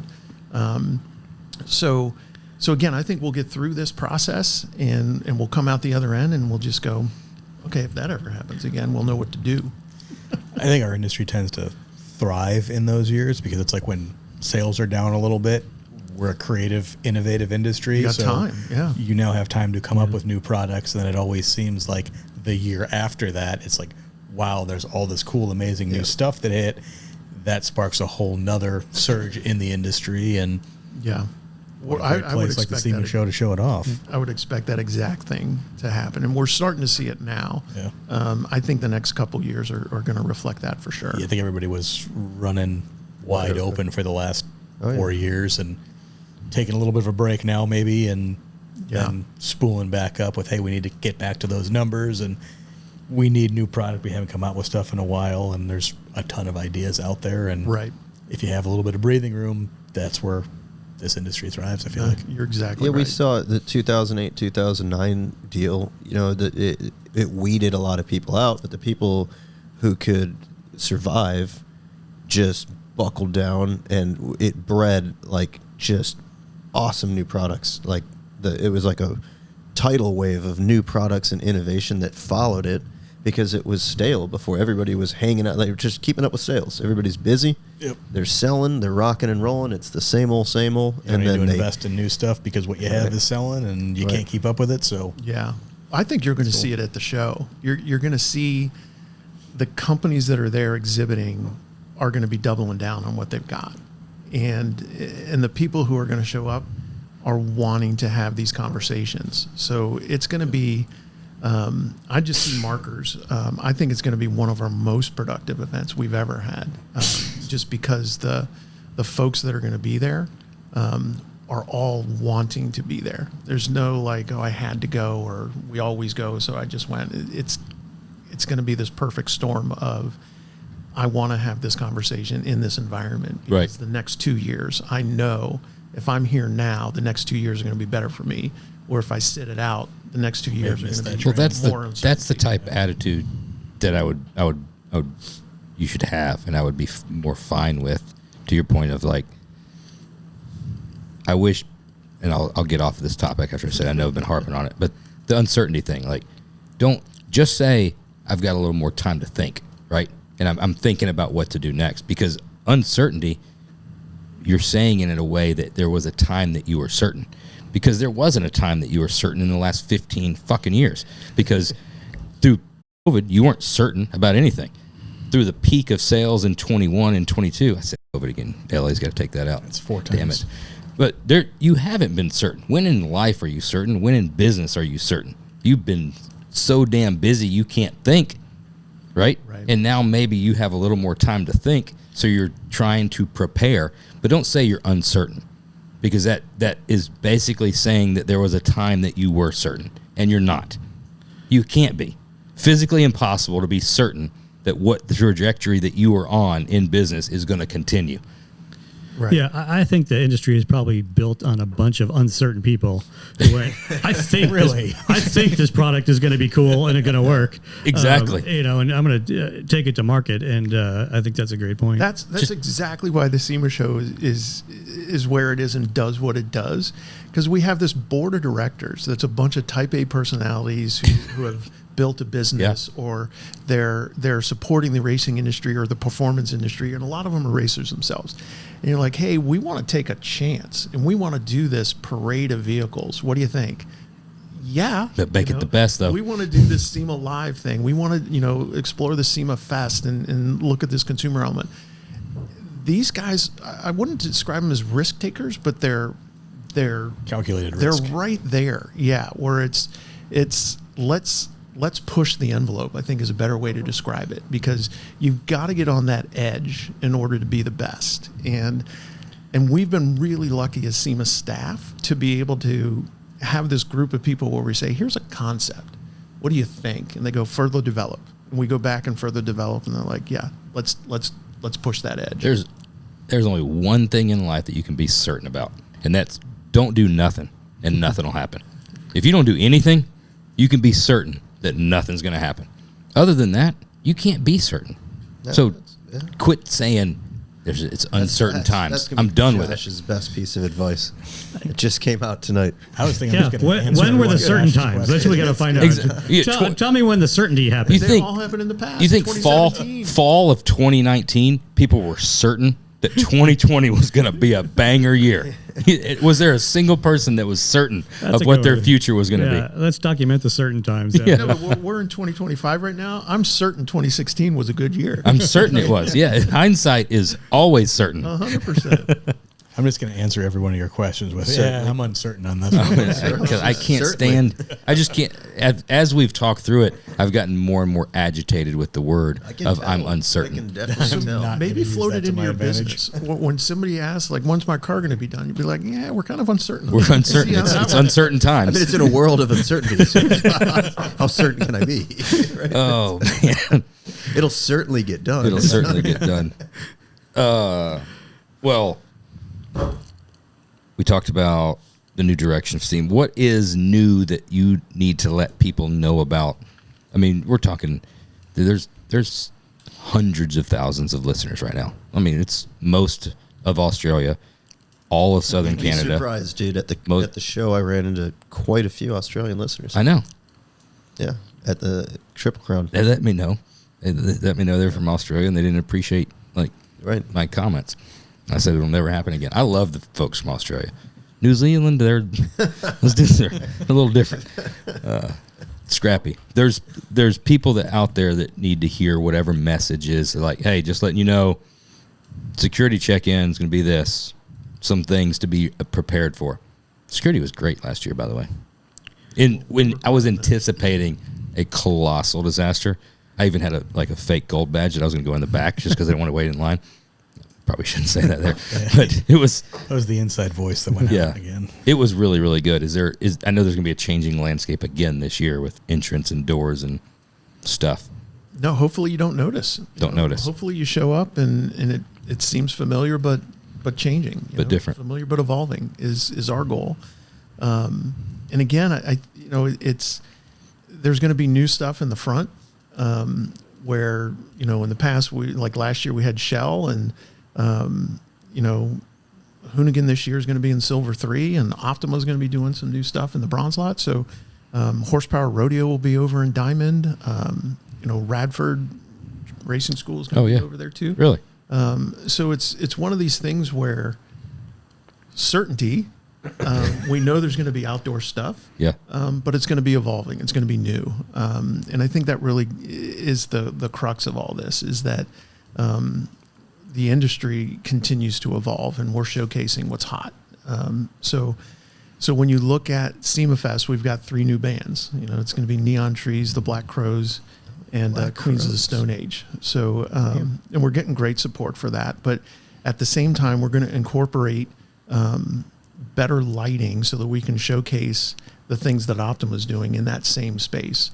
And our hope, and we achieved it in 2023, is people are going to be able to go from music to automotive, and in between is going to be a car collection that they're not going to see every day. So it's going to be this convergence of automotive and music. What's this? passion. What's this timeline and chain of events? You're going to have to explain SEMA Fest a little bit more for me and most of the listeners. So Friday, the show is open to the public. You have the parade. Yep. And then when's SEMA Fest with this? So it all sort of overlaps. Okay. The show itself is B2C and B2C on Friday. Yep. B2B and B2C on Friday. And that goes till 4. SEMA Fest is going to start at 3. But there are people who are going to be able to go to the show and then go into SEMA Fest, right? They've bought a ticket that will get them into both. And then the SEMA Cruise starts at 4.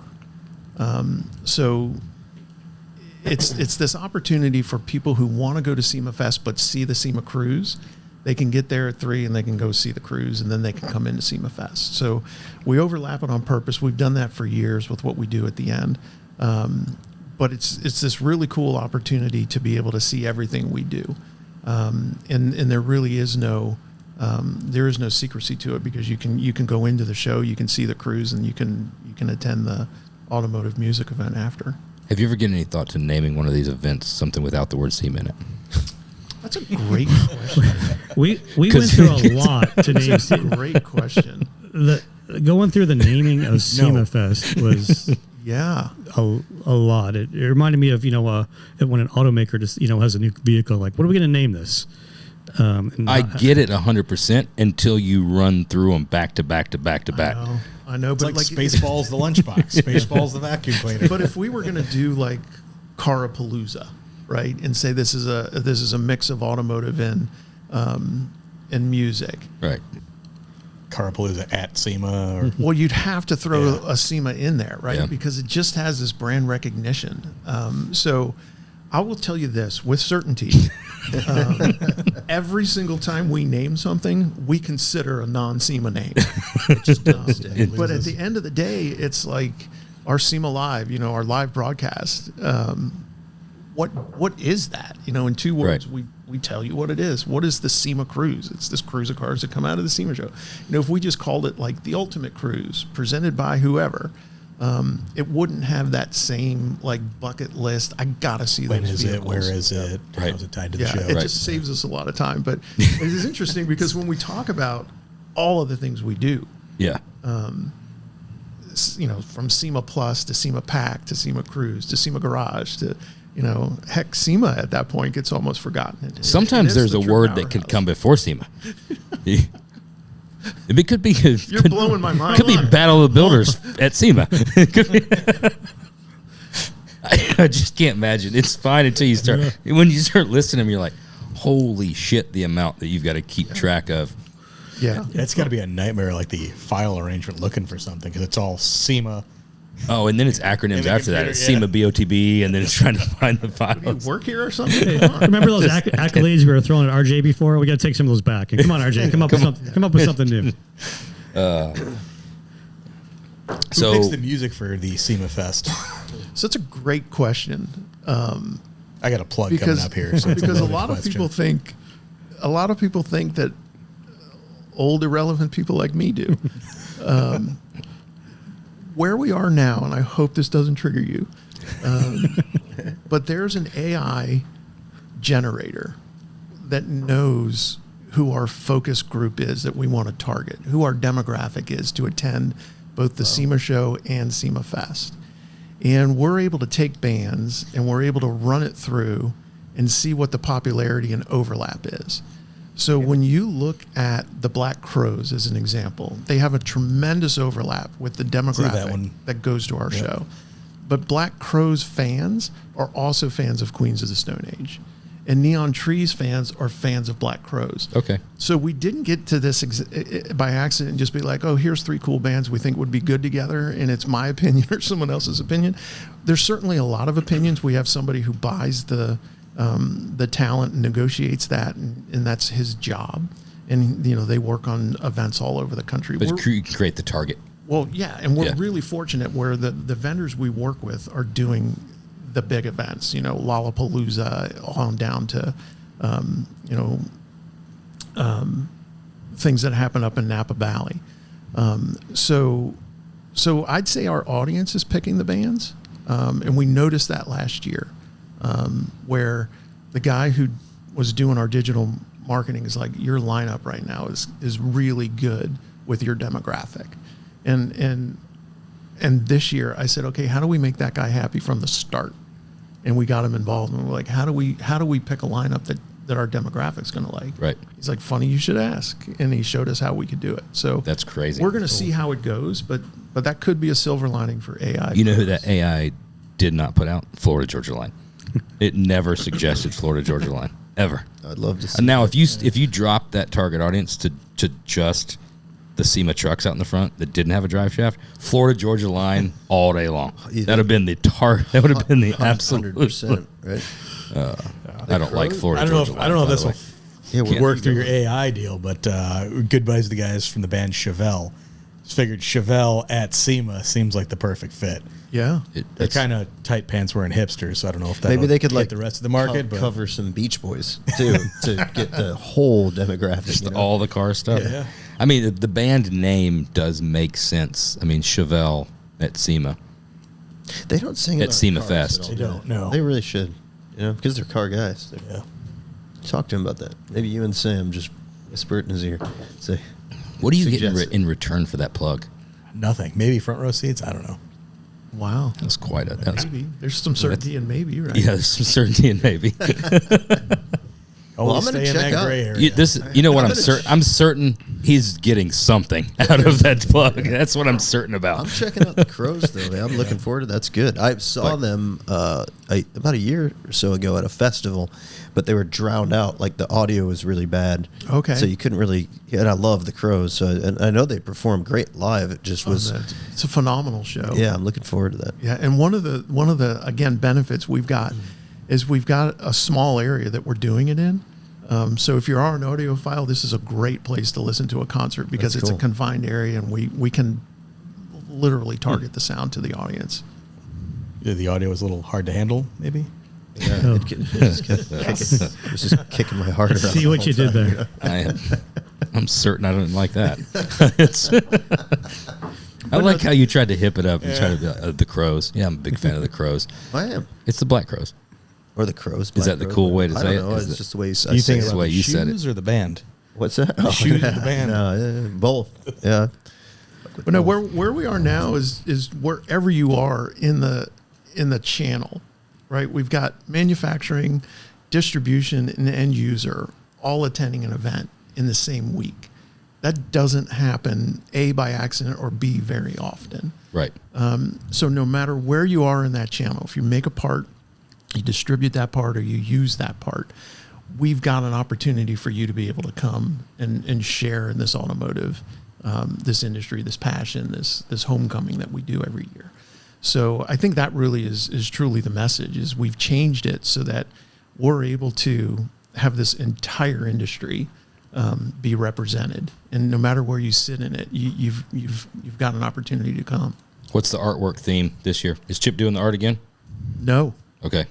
So the artwork, That's good because Chip won't do this podcast, so we're not going to give Chip anything. the artwork is really cool because we started with Max Grundy, Oh yeah, yeah, I remember that. Yeah, he's cool. and people were stealing the registration kick. Oh. They call it a kick panel, but like when you walk up to a Different than your counter? kick pen. In We stole those. full transparency, I may or may not have one. I saw your stuff downstairs. It's the first thing you notice. He's like, "Oh, these signs look familiar." But we We should went have hid those. we went from Max to Ed Tilrock, and then we'd had Alex Carmona, and then we did Chip.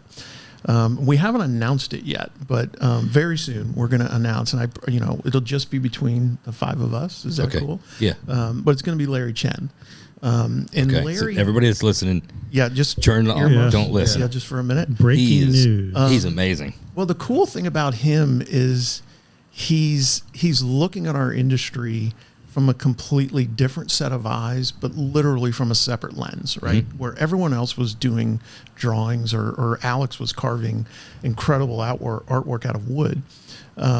Larry has just a different canvas. So it's given us this new way to be able to reflect the industry to itself.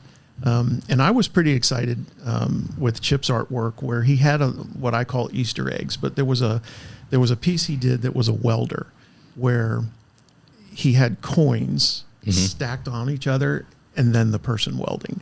And like, if you're a welder, you know you're trying to stack coins. Right. So it was this inside joke. Larry's going to have a lot of those inside jokes, where his artwork is going to be one where it's like, oh, okay, that car that's going around that corner drifting with the two front tires off the ground, or it's because he has so much horsepower and I know that car and I know that driver, and that's the type of thing that he's going to bring to us. So he's going to be our artist for the next 3 years. Cool. And we're doing some cool stuff. That's awesome. Yeah, it'll be fun. Completely different take. So this can be all photography based then. It's all going to be photography. It's a completely transition. Everything's been line work and, Yeah, so some of it's been black and white, or some of it will be change. black and white, some of it will be color. But again, it was this evolution of familiar but different. Yeah. And there will be art, and there will be people that will steal the signs, and there will be people that will come in the environment and be like, I don't know why this is cool, but it's just cool. I mean, let's face it, you're not going to reuse them again next year. So you know you're doing a good job if people want them, right? Yeah. They're willing to take them. Yeah. As long as they're not pulling them off the ceilings or the Yeah, you wait till like walls. 6 o'clock on Friday. Yeah, you just when they cut them down. 9 o'clock and It's just either that or they're going in the trash. So pay the Freeman dude, T-shirts and a couple cigarettes. yeah. When is the construction done fully at the convention center? Supposedly. So When are you certain? If I Are were you to- uncertain? If I were to put a date on it, I'd say probably January 1st, like New Right Year's. after our. Oh, So next year, we're close. Next year construction we're- free zone, Yeah. and they're not touching Central. They're touching Central right now. Oh, so Central will be Well, all new lighting. The outside Okay. of it, yeah. okay. And Inside is lighting and only. lighting, and I think they're refurbishing bathrooms and, Okay. little ancillary stuff. Touch like up that. stuff. I heard they moved a couple of pillars just to screw with you guys. Thankfully, no. They are moving entrances as we speak. So, that got done, and we got lucky where we found this. Coming out of 2020, we found this opportunity. We were the largest attended trade show in the country in 21, 22, and 23. That helped our negotiations with the convention center, where they had originally pitched us in 2021 that Central Hall would be shut down during our event. And we explained to them that would not work. Well, what is those? What are? It's problematic. I don't want to get into too much inside baseball. You can't. But what are the negotiations like with that two powers? Because on one hand, like you said, we are the biggest for 3 years. We don't like your proposal. On the other hand, I would have to assume is like, but what are you going to do? Like, where Right. else are you going to go? Right. So that's a very, Big arm wrestling. it's a very big, like, well, we could find some place. And they're like, we'll find it. And you're like, we will. Yeah. We'll go go shit then. ton of money. I'm gone. So really, You it hang comes up down first. to removing any emotion from it. Okay. And just doing it with logic. It's just this doesn't work. So it's like, okay, here's the impact it would have on us, and let's look at the impact it would have on the city. And really, when you look at a Convention and Visitors Authority, the revenue is derived from hotel stays. So when you get there and you talk about it logically, in Las Vegas Convention Center and the Convention and Visitors Authority is an incredible partner. They get into your business and they go, okay, so this would really affect you that way. And it's like, yeah, it would. It would have this long-standing effect. And we were successful over a number of years. It doesn't happen in one meeting. It's meeting after meeting after meeting and reminding and reminding and reminding. But at the end of the day, they acquiesced to what we were talking about, and it was a big win for us. So we were able to keep all the halls open from 2019 until now. But after they're done, right now, Central Hall is shut down. They're going to open that up probably mid-September, hopefully. And then they're going to move over to South, and they're going to do South before we get back. There's holes right now. I was going to say that's like the holes in the parking lots that they tell us will be There's filled a in by. 40-foot deep hole that's like 100 by 100. To their credit, That we're gonna use. They've always Did they get the come through. Camaro out of there? That's how they got to the Camaro. They bored underneath it. Had to get to it. Well, I was going to say, did you send a letter, your welcome letter to like CES and the construction? But I assume they weren't so lucky in some of these layouts, timing wise. No, they've been pretty lucky too. Well, then you should have sent them you're welcome. Yeah. At the end of the day, there's certain shows that move the needle, and one of them is that construction show. It happens every 3 years. They're really big on innovation, and they're probably the largest citywide in terms of Las Vegas, and they do a tremendous job. But we work together, when we're looking at what we can do in the building, or certain things that we can do from an event standpoint.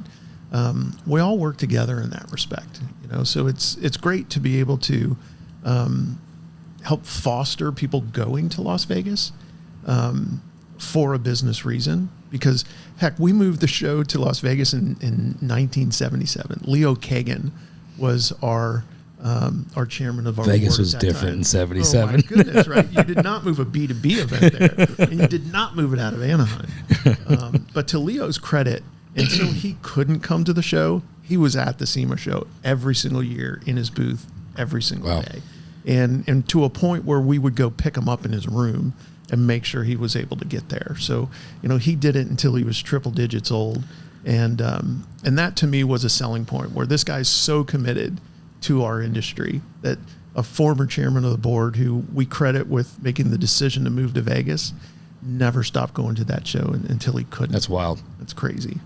But the stories go that the exhibitors thought he was crazy because they were concerned that people are going to come to Vegas and gamble their money away and not have money to spend at the show. And that's we're going back to the the 70s there, where order writing was a major part of the show back then, and exhibitors were like, "You're crazy. People are going to throw their money away. They're not going to place orders." And turns out he was completely wrong. They were completely wrong, because the customers were fine. It's the employees. You know what? That gamble all the money. Don't show up the next day to work the booth. It was the uncertainty of whether they're going to gamble or not. Certainly not going to win. The stories amongst exhibitors of That's probably a different podcast. lost employees. Oh, There's different so many Lost employees and college sponsorships. What would you call that? real estate license sponsorships and stuff like that. Yeah. I had an employee back in the publishing days that went to his first business trip for the company was the NSRA Nationals in Louisville, and he lost his rental. He lost a rental car, and in his defense, and so that show was Saturday. It's easier than you think. Lost it, just like physically lost it, stole it, misplaced. Couldn't find it. There were several stories that took place as to how this happened, but it turned out that when he came back, I made sure he had plenty of time to go find it, because he no longer was the rest of his employed. You can't do that on your first business trip. That's bad form. I mean, no. Wait till the third or something, right? Yeah. Yeah, we've had rental car stories. Wow, that's a podcast in itself, right there. I think old Scott Sandoval still holds. That's what I was thinking. Holds the crown on that one. He put one on top of another one. Getting a little spicy in the parking lot. Yeah. At least he knew where it was, though. Oh yeah, everybody knew where it was. Yeah, the entire show knew it wouldn't move anymore. Insurance company knew where it was. It's fun. We've talked from a shop standpoint, like a car builder, exhibitor, whatever. You've always got those first group of guys, and you're like, look, this is the deal. Gonna pace yourself. Long week. It never fails. There's my team gets they'll laugh when they get the speech every year, and it goes like this: "Don't be that guy." Yep. That's it. Don't be the guy. And I've had to, change a little bit. Maybe don't be that person, because Selena, but the message is don't be that guy. It says don't be that guy that everyone's talking about the next day. We have a slightly more colorful version of that. It's a little more pointed. Right? Speaking from experience, but to your point, it just not work. Doesn't work. You mentioned the entrance changes. You want to let that be a surprise for everybody, or do you want to talk about for South Hall entrance? No, so Central doors hinge. Yeah, so Central Hall, we're going to have two different entrances. not the same as, well, one of them would be the same as last year, and one of them is right now going through approval by Clark County. So they had told us all summer long it was going to go to this destination, and then they moved it 30 feet. So we're still working through that. But from the outside looking in, you're gonna see some entrance treatments where you'll know where to walk in. The cool thing is the construction is looking really good. You'll be able to see how it matches West Hall with. You'll be able to walk inside pretty much from South Hall all the way to West, completely indoors. They like it so much that they're going to put that facade on the front of South too. So, that'd be cool. they weren't planning to do that, but So to answer your question, we thought we were done with construction, and no, Yeah. not, Maybe so a little much, not so exterior. much. No, yeah. So you're uncertain of how to get in. You're certain that there will be a way to get There's in. going to certainly be a way to get in. But yeah, this is not for the faint of heart, because there are literally holes in the blacktop that we're intending to use. There's entrance areas that we're hoping to use that aren't ready to go yet. And When's the last time you've been on site? July. Yeah, we were there in July. Oh, that was a new exhibitor summit. Yeah. That was the SEMA new exhibitor summit, right? You got to make sure you Actually, I put that. think we do call that No, the we SEMA Exhibitor Summit. we just call it the Exhibitor Summit. We call it the Exhibitor Summit. There we go. There's something without You SEMA. missed in the it. opportunity. It should be. That's a miss. That's a Branding miss. guys just dropping the ball. That is, we've talked about it on a couple of podcasts. I think with yours and with Spagnola, that if you've never exhibited, 100% great boot camp. You talk to a couple people, make you feel comfortable, and you're like, all right, well, Yeah. it's not going to be brand new when I get there. No. It's a huge deal. We help with really what people are looking for. And it really comes down to fundamentals. When you look at an attendee and what they're trying to do, they're looking for what's new. And a lot of times as an exhibitor, you may put your new product in the back because it's not your best seller. Somebody who comes in and is familiar with your products, they're really just looking for what's new. So it can be this aha moment where we're like, take the new product and put it in the front. Mm-hmm. And all of a sudden you're going to have these crazy conversations with people looking for what's new, and you made it easy for them to find. And I just distilled that down to something that's pretty basic, but it really is this knowledge of what's the SEMA show like from an attendee experience, and how can you build your exhibit to meet that need. And I think that's good with anything. Like, understand who your audience is, understand who your market is, and then build your product to be able to satisfy what they want. So with Yep. the show being 2 months away and most people in our industry haven't actually got their plan together, Yeah. what is one example of somebody who did it really well, or piece of advice for vendors to do something really well? You know, you can save. We joke a lot. You joke a lot about Freeman expenses. There's a line in the sand where the price goes up 30%. October 2nd, by the way. Yeah. 100%. If you get it's your a orders lot. in before October 2nd, you're going to save 30%. So I totally get it. Is Freeman expensive? They are on October 3rd. You know, Buy more. like 30%. So really planning is one part of it. And just being able to get it done a little bit early. And then again, I just go back to rehearsing what it's going to be like. You know, if you're an exhibitor and you've got a shop floor and you can literally tape it out and go, okay, we're going to have our desk here and who stands where. Everybody at an organization has somebody that can have a 15-minute or 20-minute conversation with a complete stranger. Don't let that be your first line of defense. Have the introvert, somebody like me that's like, hey, how you doing? Are you looking for something? Yeah, and then I can forward it all on. So it's really like, who's going to be where in the booth? What's the booth look like? How featured are the new products? Because that's what people are truly looking for. And then if you have a really cool build, what do your products look like on that build? You know, is it about the car or is it about your products? In your booth, it should be about the products. You know? Yeah, one of my messages at the Exhibitor Summit is kind of pre-getting to the show, and I call it the anti-Field of Dreams process, where, for Field of Dreams, if you build it, they will come. And I always go, you can't just build it. You can't just build a booth and show up and hope the people start flocking to you, because the competition for eyeballs at the SEMA show is ridiculous. So my advice is always to do as much reach out prior to the show as possible with, your lead list of customers, your current customers, former customers, prospective customers, and just let them know that you're going to be there, what they could expect, and that you'd like to spend some time, meeting with them. One of our big exhibitors in the South Hall is a wheel equipment company, and they really do a good job of creating separate collateral pieces for each customer that's coming, setting up hundreds of appointments in their meeting rooms in their booth, and they really do it right. But it really just doing some planning before the show, because if you just send your booth, have your booth built, and show up and wait for the people to flow in, it's probably a miss. Yeah, and on your point, it seems counterintuitive, where if you invite your current customers or your current prospects, it seems like, well, I'm looking for new people. What happens is your current people may not come see you because they're looking for what's new as well, right? And they're a current customer of yours. But when their colleagues call them, like, you going to SEMA this year? It's like, oh, yeah, I'm going.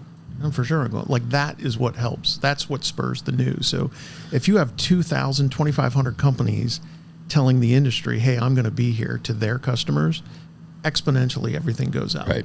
And that's the magic. And that brand pride's a real thing. You guys know that just from the awards and party you do. People love to be like, yeah, Be associated with it. Yeah, I got a roaster shop, Jesse. Check, that's right. They love that brand pride and just to associate themselves with that. So just having folks like that, wander through your booth, taking pictures, posting them, it just helps everything. The standard questions brought to you by the Standard in Wheels, HRE. Well, we've done standard questions before with you, Tom. I'm ready. We've changed them up a little bit. Now we're going to do them both together, because I don't want any preparation happening. So we've changed them up a little bit for everybody to enjoy. First up is your most memorable law enforcement interaction story. At the SEMA show? In life.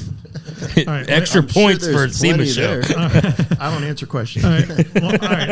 I've got, all right. While you're thinking, Tom, I've got one. So I mentioned to you guys in the past that I worked in the boat publishing business for a long time. Yes. So this was a powerboat magazine. I was working with the owner of Baja Boats. He was a friend of mine, and he had brought a boat out to California that we were going to do some testing on. And the boat shows up, and for some reason he was pulling it with a U-Haul pickup truck. Not like we'd never had plenty of trucks around. I don't know. So we have a U-Haul pickup truck, and we run it up to the lake, and we go to launch it, and boat's got no key, and it's got no registration because it's a factory boat. And he's like, no problem, we'll hotwire it. And his name's Courtney Smith. His family owned Baja Boats, and we're on the launch ramp with a brand new boat, non-registered, being towed by a U-Haul pickup truck, hot wiring it. And the sheriff comes over and he says, "What's going on, fellas?" That doesn't look good. Yeah, like, you're probably not going to believe this, but we didn't steal this boat, But that was an interesting one to work our way out of for sure. Josh Mishler was not around for this photo Josh shoot. was not there for that one. That was Family and Performance boating days. I have a good Josh story. I put him up in his first helicopter for his first helicopter shoot, and we're in Miami Boat Show, and he's doing his first helicopter shoot. I'm up in the helicopter with him, and the next thing I know, he pulls out the clear plastic bag. Oh, and that doesn't bode well with me. I don't know. All right, listen. I'm what they call a sympathy heaver. Okay, see, hear, or smell. I'm going, and I look at him, and he's got the clear bag. I'm like, and I tell the pilot, "Don't do it." So he actually ended up getting one of those photos in the Mercury Racing Calendar. He got one of those photos. So awesome, nice. Yeah, always love Josh. So am I being detained? You have an articulable. Those show up in my feed. So I would say mine is more. We had this heightened awareness starting after the Mandalay Bay tragedy, and I got more and more looped into what we do as a higher level of security that a lot of people don't know anything about. But rest assured, we've got many levels in lots of departments working on stuff. And we had a threat from somebody that an exhibitor called us and said, hey, we had a person call us and said they're going to come to the SEMA show and they're going to do bad things. And I didn't do anything, but our system turned on. And we followed this person from Greece on an airplane to Miami.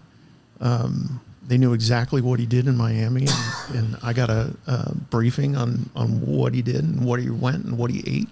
And then he got on a plane and came to Vegas. And you know how you're walking off the plane and there's rooms that have like doors? Mm-hmm. Somebody took him in one of those rooms with a door and tried to figure out what was going on. And for me, that was one of those things where I get to be the person that hears about the threat. But there's way more capable people behind the scenes that are making sure that everybody's safe. And just knowing that that type of thing exists and getting sort of a heat map of what's happening in Vegas and internationally before we go into the show and knowing what's happening, I'm confident that we have a safe environment. And really for me, that's it's a law enforcement thing that I don't dabble in. Right. We have the experts that do it. But yeah, I'm certain, very certain that our environment's safe, and it's important these days because so many weird things can happen. And we've got this 58-year track record of an incredible event, and we're going to keep it going. That's awesome. Is it like shocking how capable those people are? Like, I'd imagine there's so much more behind the scenes than we all know about when it comes to following it's shocking how this thorough individual. they are. Yeah, and how it switches on a dime, where you're talking to somebody about their bourbon collection. Yeah. And then the next thing you know, like, hey, I just want to bring you up to speed on a stat. It's like their voice changes and it becomes very SOP oriented. You know, it's this protocol that they're following. But there's comfort in that. And really, when you talk to some of the law enforcement folks, there is that comfort level of, okay, here's what we do in a crisis. Here's what we do here. And again, it's a heavy thing to worry about. Right. But there's a tremendous amount of planning that goes into it. And again, I'm certain our event's in a great place because we spend a lot of time on that part of it. That's great. That's crazy. Best shoes for SEMA. That's a good one. Oh, wild card. Well, the answer is a different pair every day. We figured. I've heard that. Yes. Change them up. Yeah. Not Air- it doesn't have to Air be every Jordan day. Just ones? don't wear the same shoe back to Phil's back. going with those Skechers shape-ups, which he's had pretty good luck with. They've done Coming great. from the guy that wears Toms. Yeah. Stop it. That was years ago. You want to? It was one pair. All right. Get back. So I'll answer it because I hate talking about shoes, but I'm totally totally into shoes. If somebody told you were going to walk 110 miles in 10 days, what shoes would you wear? What would you put on your feet? And A that's what I Segway? would do. So there's that, right? Those little yellow carts.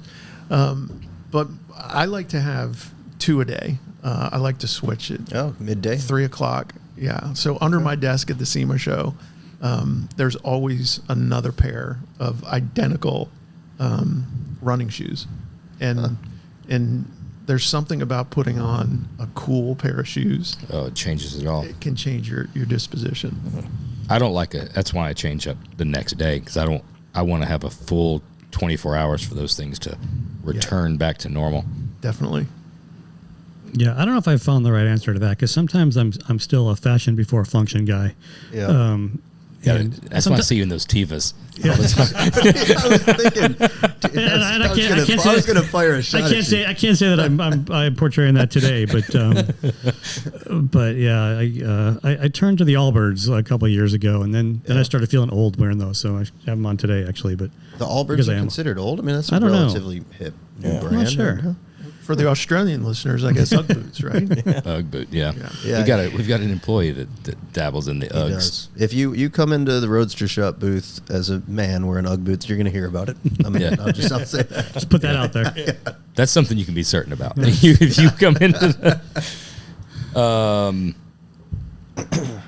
first vehicle we're gonna try and guess you, Warren. All right, there's Buffalo. You're gonna give us Zero- some hints. all right. I'll give you some hints, but there's zero chance that you get this. Zero You guys chance. are pretty good. I listen to a lot of episodes. Okay. There's zero chance that we get All right. this. I grew up around here. Okay. All right. Turned 16 in 1978. Right? Yeah. My dad was in the car business. He worked at a dealership. Buick dealership? Which dealership? Buick?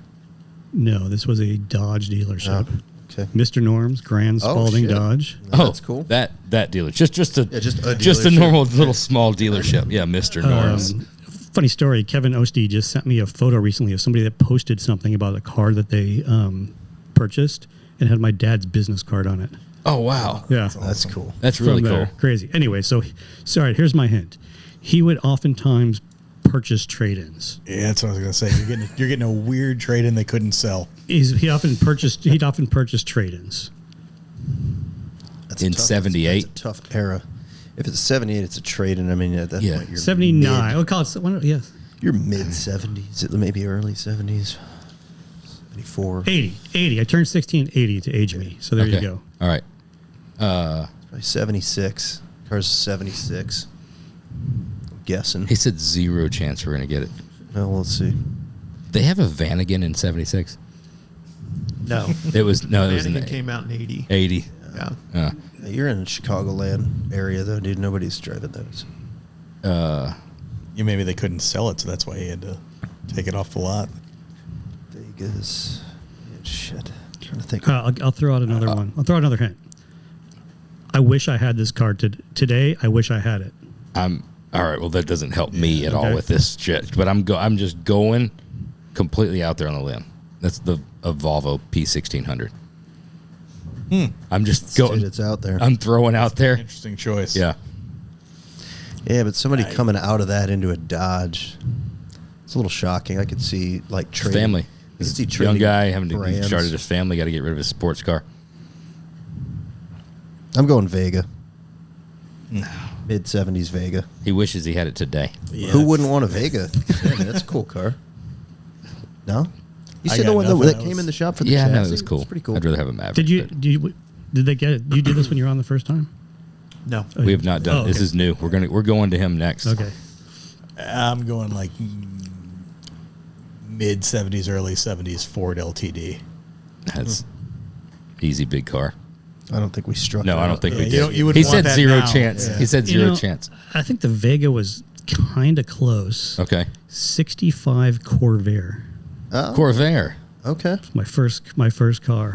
I hated Similar it. roof line to the Volvo P1600. Convertible or the hardtop? hardtop Monza. I hated it because I was embarrassed because Yeah. I've got the oldest car in the school parking lot. You know, my buddies, my best friend who I actually had lunch with yesterday, he had a 79 Firebird Formula, swapped to manual. Like he had the Yeah, that he was had- way he had- cooler. He had the car, He was- and I've got this laying it down. red kind of rusty-ish Corvair that, shifter on the dash. Rear Engine in the wrong engine. spot. Yeah. The heater never worked. Nothing ever dripped oil everywhere. But I'd love to have that car back right now. Be a cool car. They are cool with the little bubble top on them. Now, I actually just saw one on Bring a Trailer today. That it was like 700 original miles or something, going for like big money. But that is a cool car. Classic Car Studios is building a really They're rad building one. Yeah. I think did they put the motor in the front, right? Is it twin turbo? Yeah. And the motor's in the front. Yeah, Every once in a while I'll go to a bunch of car shows out by my house, and there's always like two Corvair guys at every car show, and I always find myself walking over going, what could have been? You were born and raised in what area of the country? I was born and raised in Northern Virginia, right outside D.C. Oh, Okay. northern. How far out of DC? 5 miles. Oh, okay. I was gonna say if you're too far in Northern Virginia, then you didn't have a car. You No, walked. that's West Virginia. West Virginia. Wrong Virginia. What year era was turning 16? That's a great question. 16 It takes plus math, from where yeah. you It takes a little graduated from when math. you were born. I'm going to say 82. Okay. Yeah. 82. Gift or you bought it? Are we talking first car? Your very first Yeah. car. I didn't split with someone, or I did split with someone. I Oh, grew that up with changes. 3 sisters. I had to partner with a sister on one. Okay. Well, that's a first. That throws us Then, off. like 3 years later, I bought one myself. We're going to go the first one you bought yourself. So that would be 19 years old. Yeah, And you were working. I was doing construction work, and I made a deal with my parents that anything I earned after an 8-hour day could go towards a car. So I was working on a construction site. Okay. And the people that owned the construction site had a shopping mall, so I took care of the landscaping at a shopping mall till 9 o'clock. Well, it's obviously a pickup truck. It's 2-wheel drive. Then. It's 100%. No, so that was truck.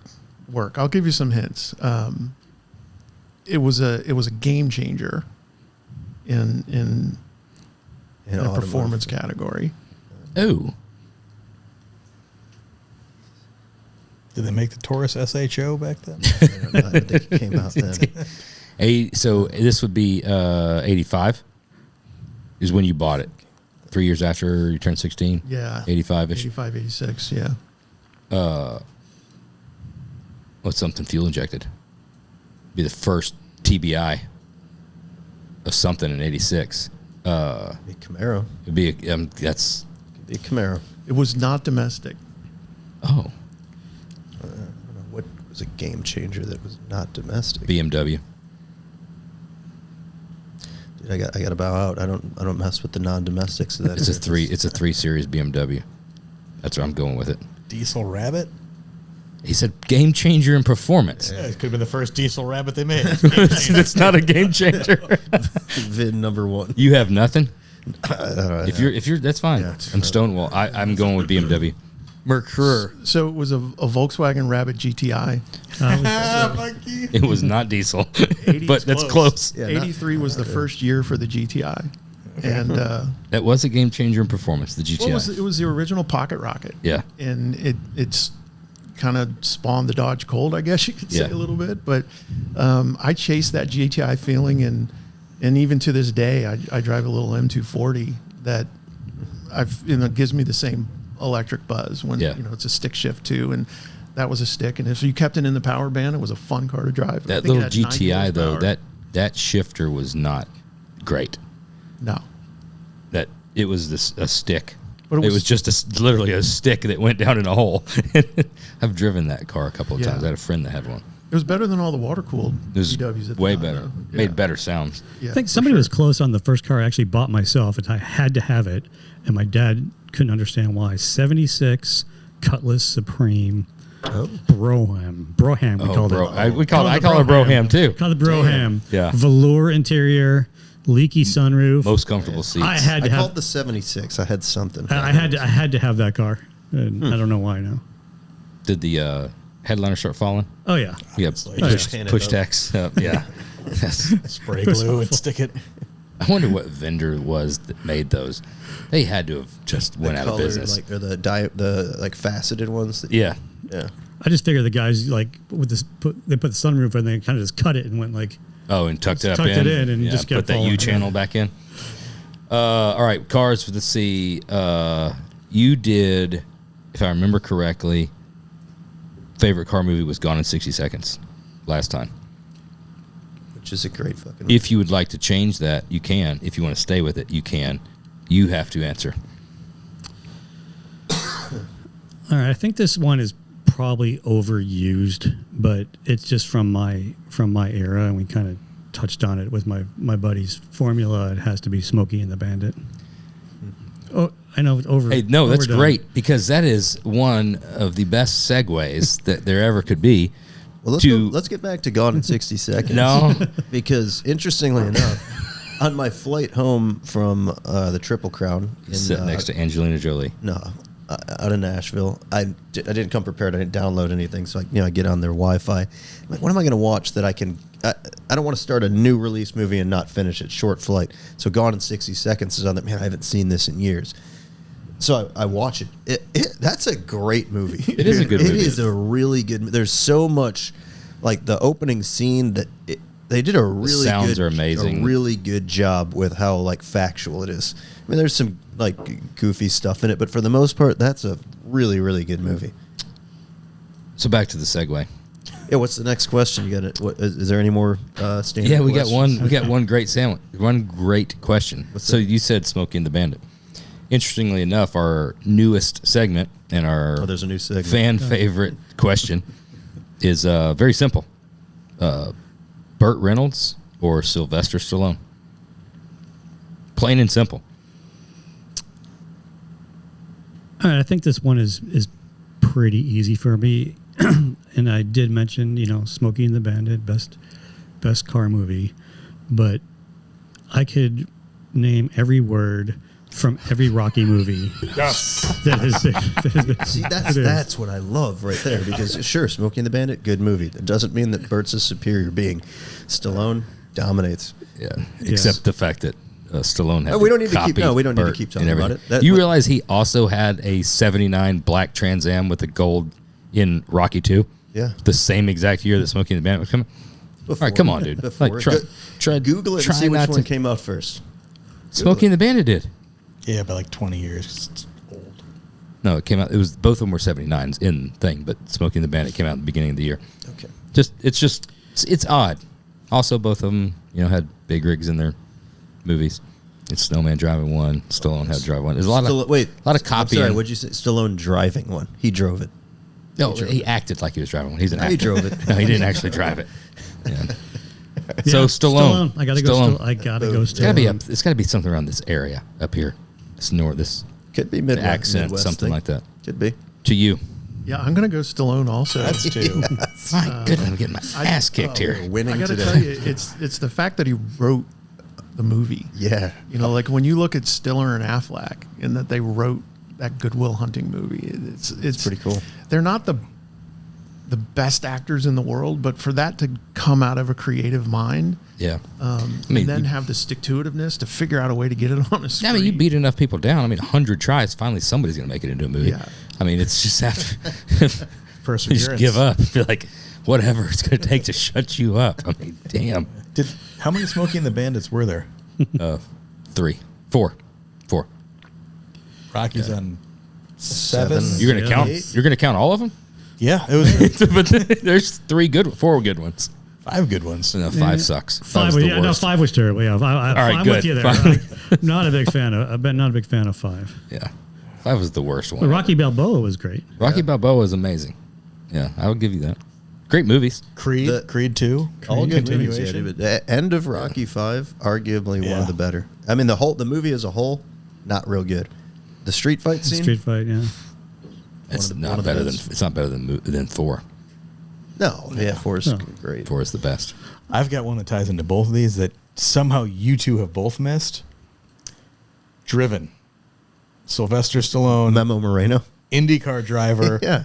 Burt Reynolds is the team owner. Oh, Yeah, so Stallone worked for Bert. Stallone drove. Yeah, Burt didn't.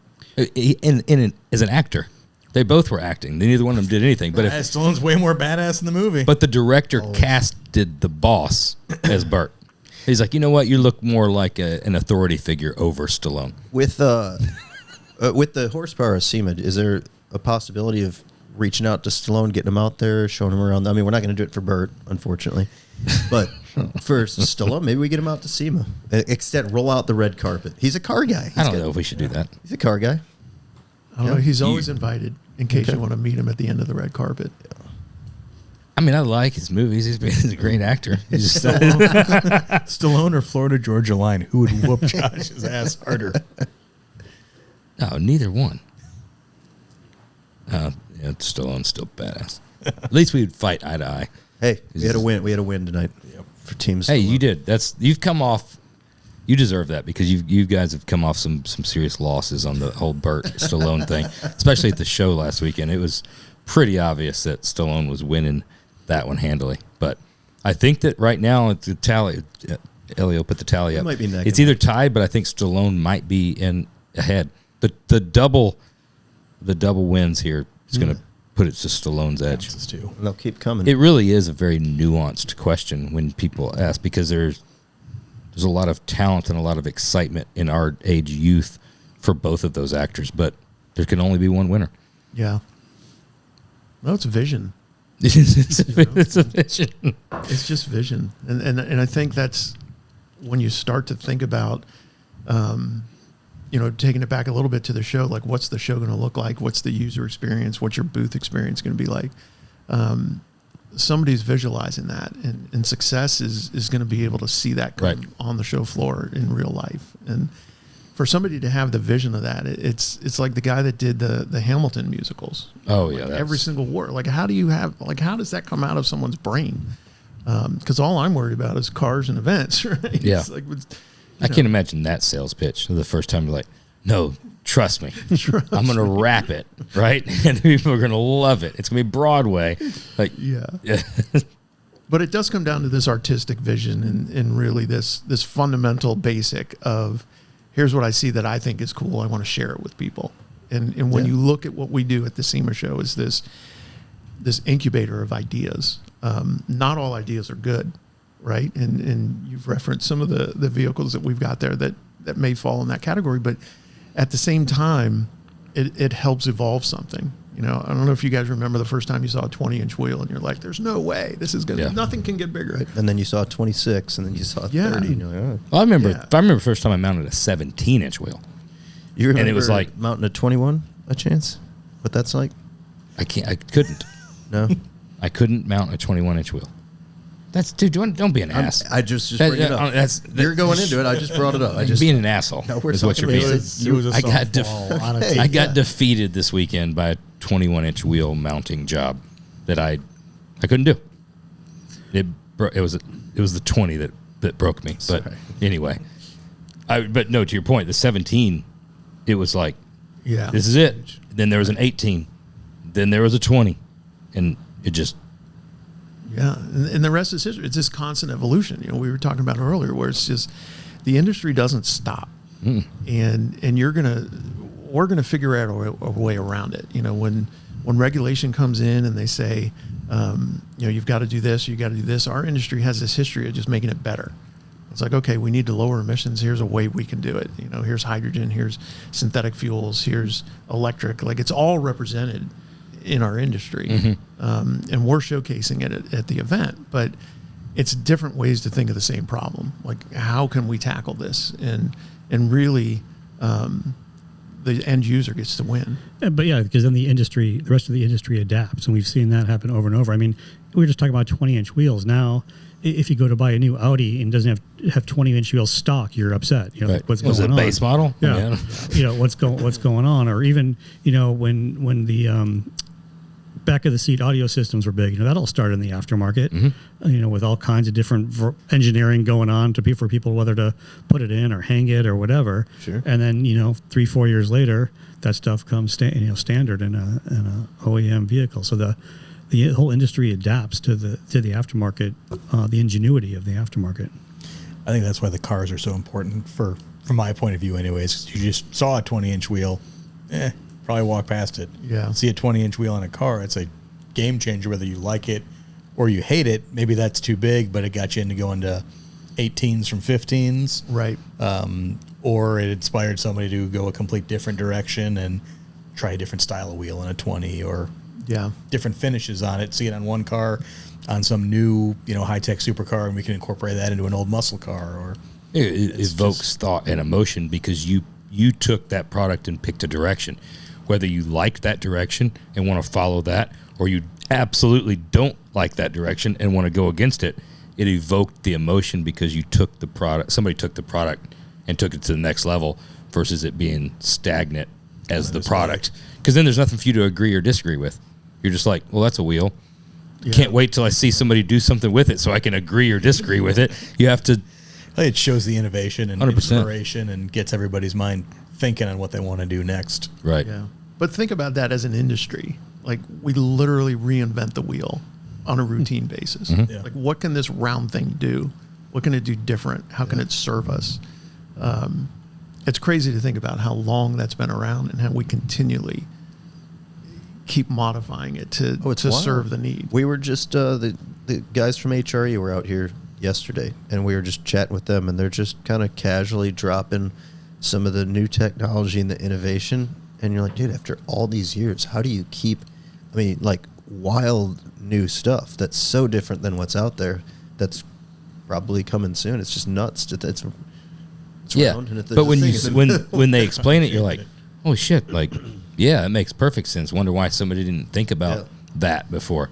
But it's the rethinking, and it's the ingenuity, it's the pushing the envelope. Sure. Because you have to. You have to. You want to. You have to. I mean, it's Well, it's a lot all of full times, circle. Yeah, I mean the butt dyno and the gas pedal win, right? You're just Always. trying to make it perform better and just fit your need better. This is coming out. I think this is going to be the 22nd. So you're looking at September 22nd. You're like 5 weeks. If you're listening to this now, you're give or take 5 weeks from a show open. Yeah, that might as well be tomorrow for us. So, but we do get to a period of kind of everything is ready to go. And all the signage has been ordered, and our truck has left the building, and the staff, we get to a point where it becomes just get me there, because we're so much better at resolving things on site than projected problems ahead of time. And I'm just let's just get on site. We're really resourceful, really good at getting everything handled. But yeah, You probably have a pretty insane toolbox of fixers that have come in over the years. Yeah. At the same time, though, part of my, call it entrepreneurial background is 5 weeks is a lot of time.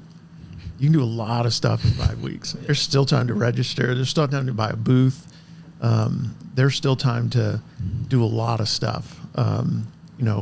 If you're doing a build and you're starting in 5 weeks, it's probably tight, but Yeah. it's been done. How long do we take to build that Colorado? I think we got the truck, I want to say it was September? August 1st or September 1st. Yeah. You could do a lot That's in a stupid. short amount of time. So as this one goes, as this airs, if you have interest in coming to our event in any capacity, we can still accommodate it. Our goal is really to never hang the sold out sign. It's Just we've figure it out. Yeah, because again, it comes down to people talking to people and being a part of the conversation. And you can either be part of the conversation or you can talk to somebody who was there and ask what the conversation was. And I guarantee you that's going to happen. Like these people are like, oh, I don't need to go every year. As soon as the show ends, they're calling somebody like, what was it like? How'd it go? What were people talking about? What was new? Absolutely. They want to know what happened, Yeah. even though they don't need to go because, it's too predictable, whatever it is. Yeah. It's like, no, you weren't in the conversation, but you want to be part of it still. Yeah. And I think that's the kicker is be part of the conversation, Be there. And on any level, if you're truly passionate about automotive, that's where it happens. Be there when it happens. Yeah, some of the best stories we hear are what we call the serendipitous conversations, which don't happen in a booth, don't happen in a networking event, but they happen in line at Starbucks. And the guy behind you is like, what do you do? What do you do? Next thing you know, we get these stories, I wrote the biggest deal of the show in line at the Starbucks, and if you're not there, those serendipitous conversations aren't happening. Yep. Josh always says, actually, if you want to be in the right place at the right time, you got to be in a lot of places. Right? That's exactly right. Yeah, it's everything that's ever came successful or positive to me and most everybody that's talked on this podcast over the last 200 and something episodes or whatever it's been, it's always been right place at the right time. There's always that story. You just got to be at a lot of places. That's how you hedge your bets. Although they say you make your own luck, right? Right. People are like, oh, you were lucky because you were there and that person was there. And it's like, well, You were there 50 I times. went. I chose to be there. Yeah. And I asked the guy in Starbucks what he does. Right. And he happened to tell me he does this. And I told him that's a right in stupid line. order. Who gets whipped cream? And then he turned around to me and we struck up a conversation. Exactly.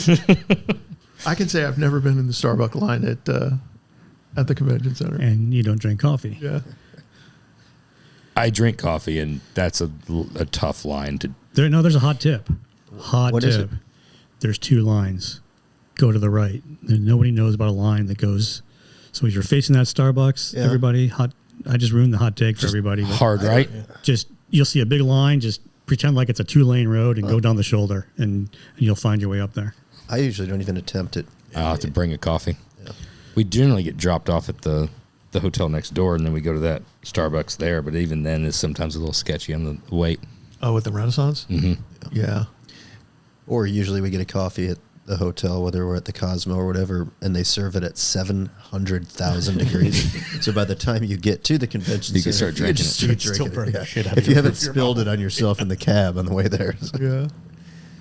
It must be the only temperature you can brew coffee at in a public place. Lava. Is lava. Yeah. Guys, this has been absolutely amazing. Fun time. Yeah. It's better doing it in person, right? Absolutely. Yeah, we Thanks for appreciate having you us. coming out. I always appreciate the trip to my hometown. Yeah, you get all Get the good Portillo's food. while you're here. Where do you? So What are you hitting up? for sure. So this has been a food trip for me. So we had Portillo's for lunch. I had Lou Malnati's yesterday, Hit 'em all. and we're going to Bill's Pub from here. So nice. you know, Bill's is Bill's is my where it's favorite at. pizza. I dog? grew up at Bill. Me and my family with Bill's Pub. That was our go-to. Nice. Hot dogs or beef sandwich at Portillo's? What do you mean or? Well, both. You go both? I go listen. Hot If dog he's and a here, beer? he's Joey, gonna- I go hot dog appetizer. Okay. While I'm having my hot dog appetizer, I let my beef decant and open it up. You get it dipped? Yeah, no, I go extra gravy. I don't go Okay, full dip. gotcha. But yeah, that's got to decant while I have my hot dog Nice. appetizer. I like This that. is a connoisseur. This is Never good. heard anybody This is decanting good. a beef. Sports. You got to decant your beef. Decant the beef. I like that. It was a whole process. This is told Tom, I you're- go- you've learned all this. Bear huh? with me here. I'm going to unwrap my beef sandwich before I have my hot dog, but then I'll eat the hot dog. And Wow, this- I've never this gone is the the dog same. and the beef. I'm usually a Well- beef dipped with sport peppers. Here's the problem: if you don't, when you don't get that Yeah, you're gonna have very these. hard. home cooking, there is a Portillo's in Buena Park in Southern California, It's but Portillo's out there, though, isn't it? It's not the same. but so I have kind of a 20-minute rule. If I'm within 20 minutes, I'll go there. But yeah, so we're getting the deep dish. Does the thick quality crust. hold up out there? Same. I think so. Yeah, it feels It feels. feels the same. So I made Tom have all the good What'd you home think? cooking. It's good. I had the beef. It was good. I went sweet pepper instead of hot Did you? pepper this time, but Yeah. yeah, it was good. You can tell.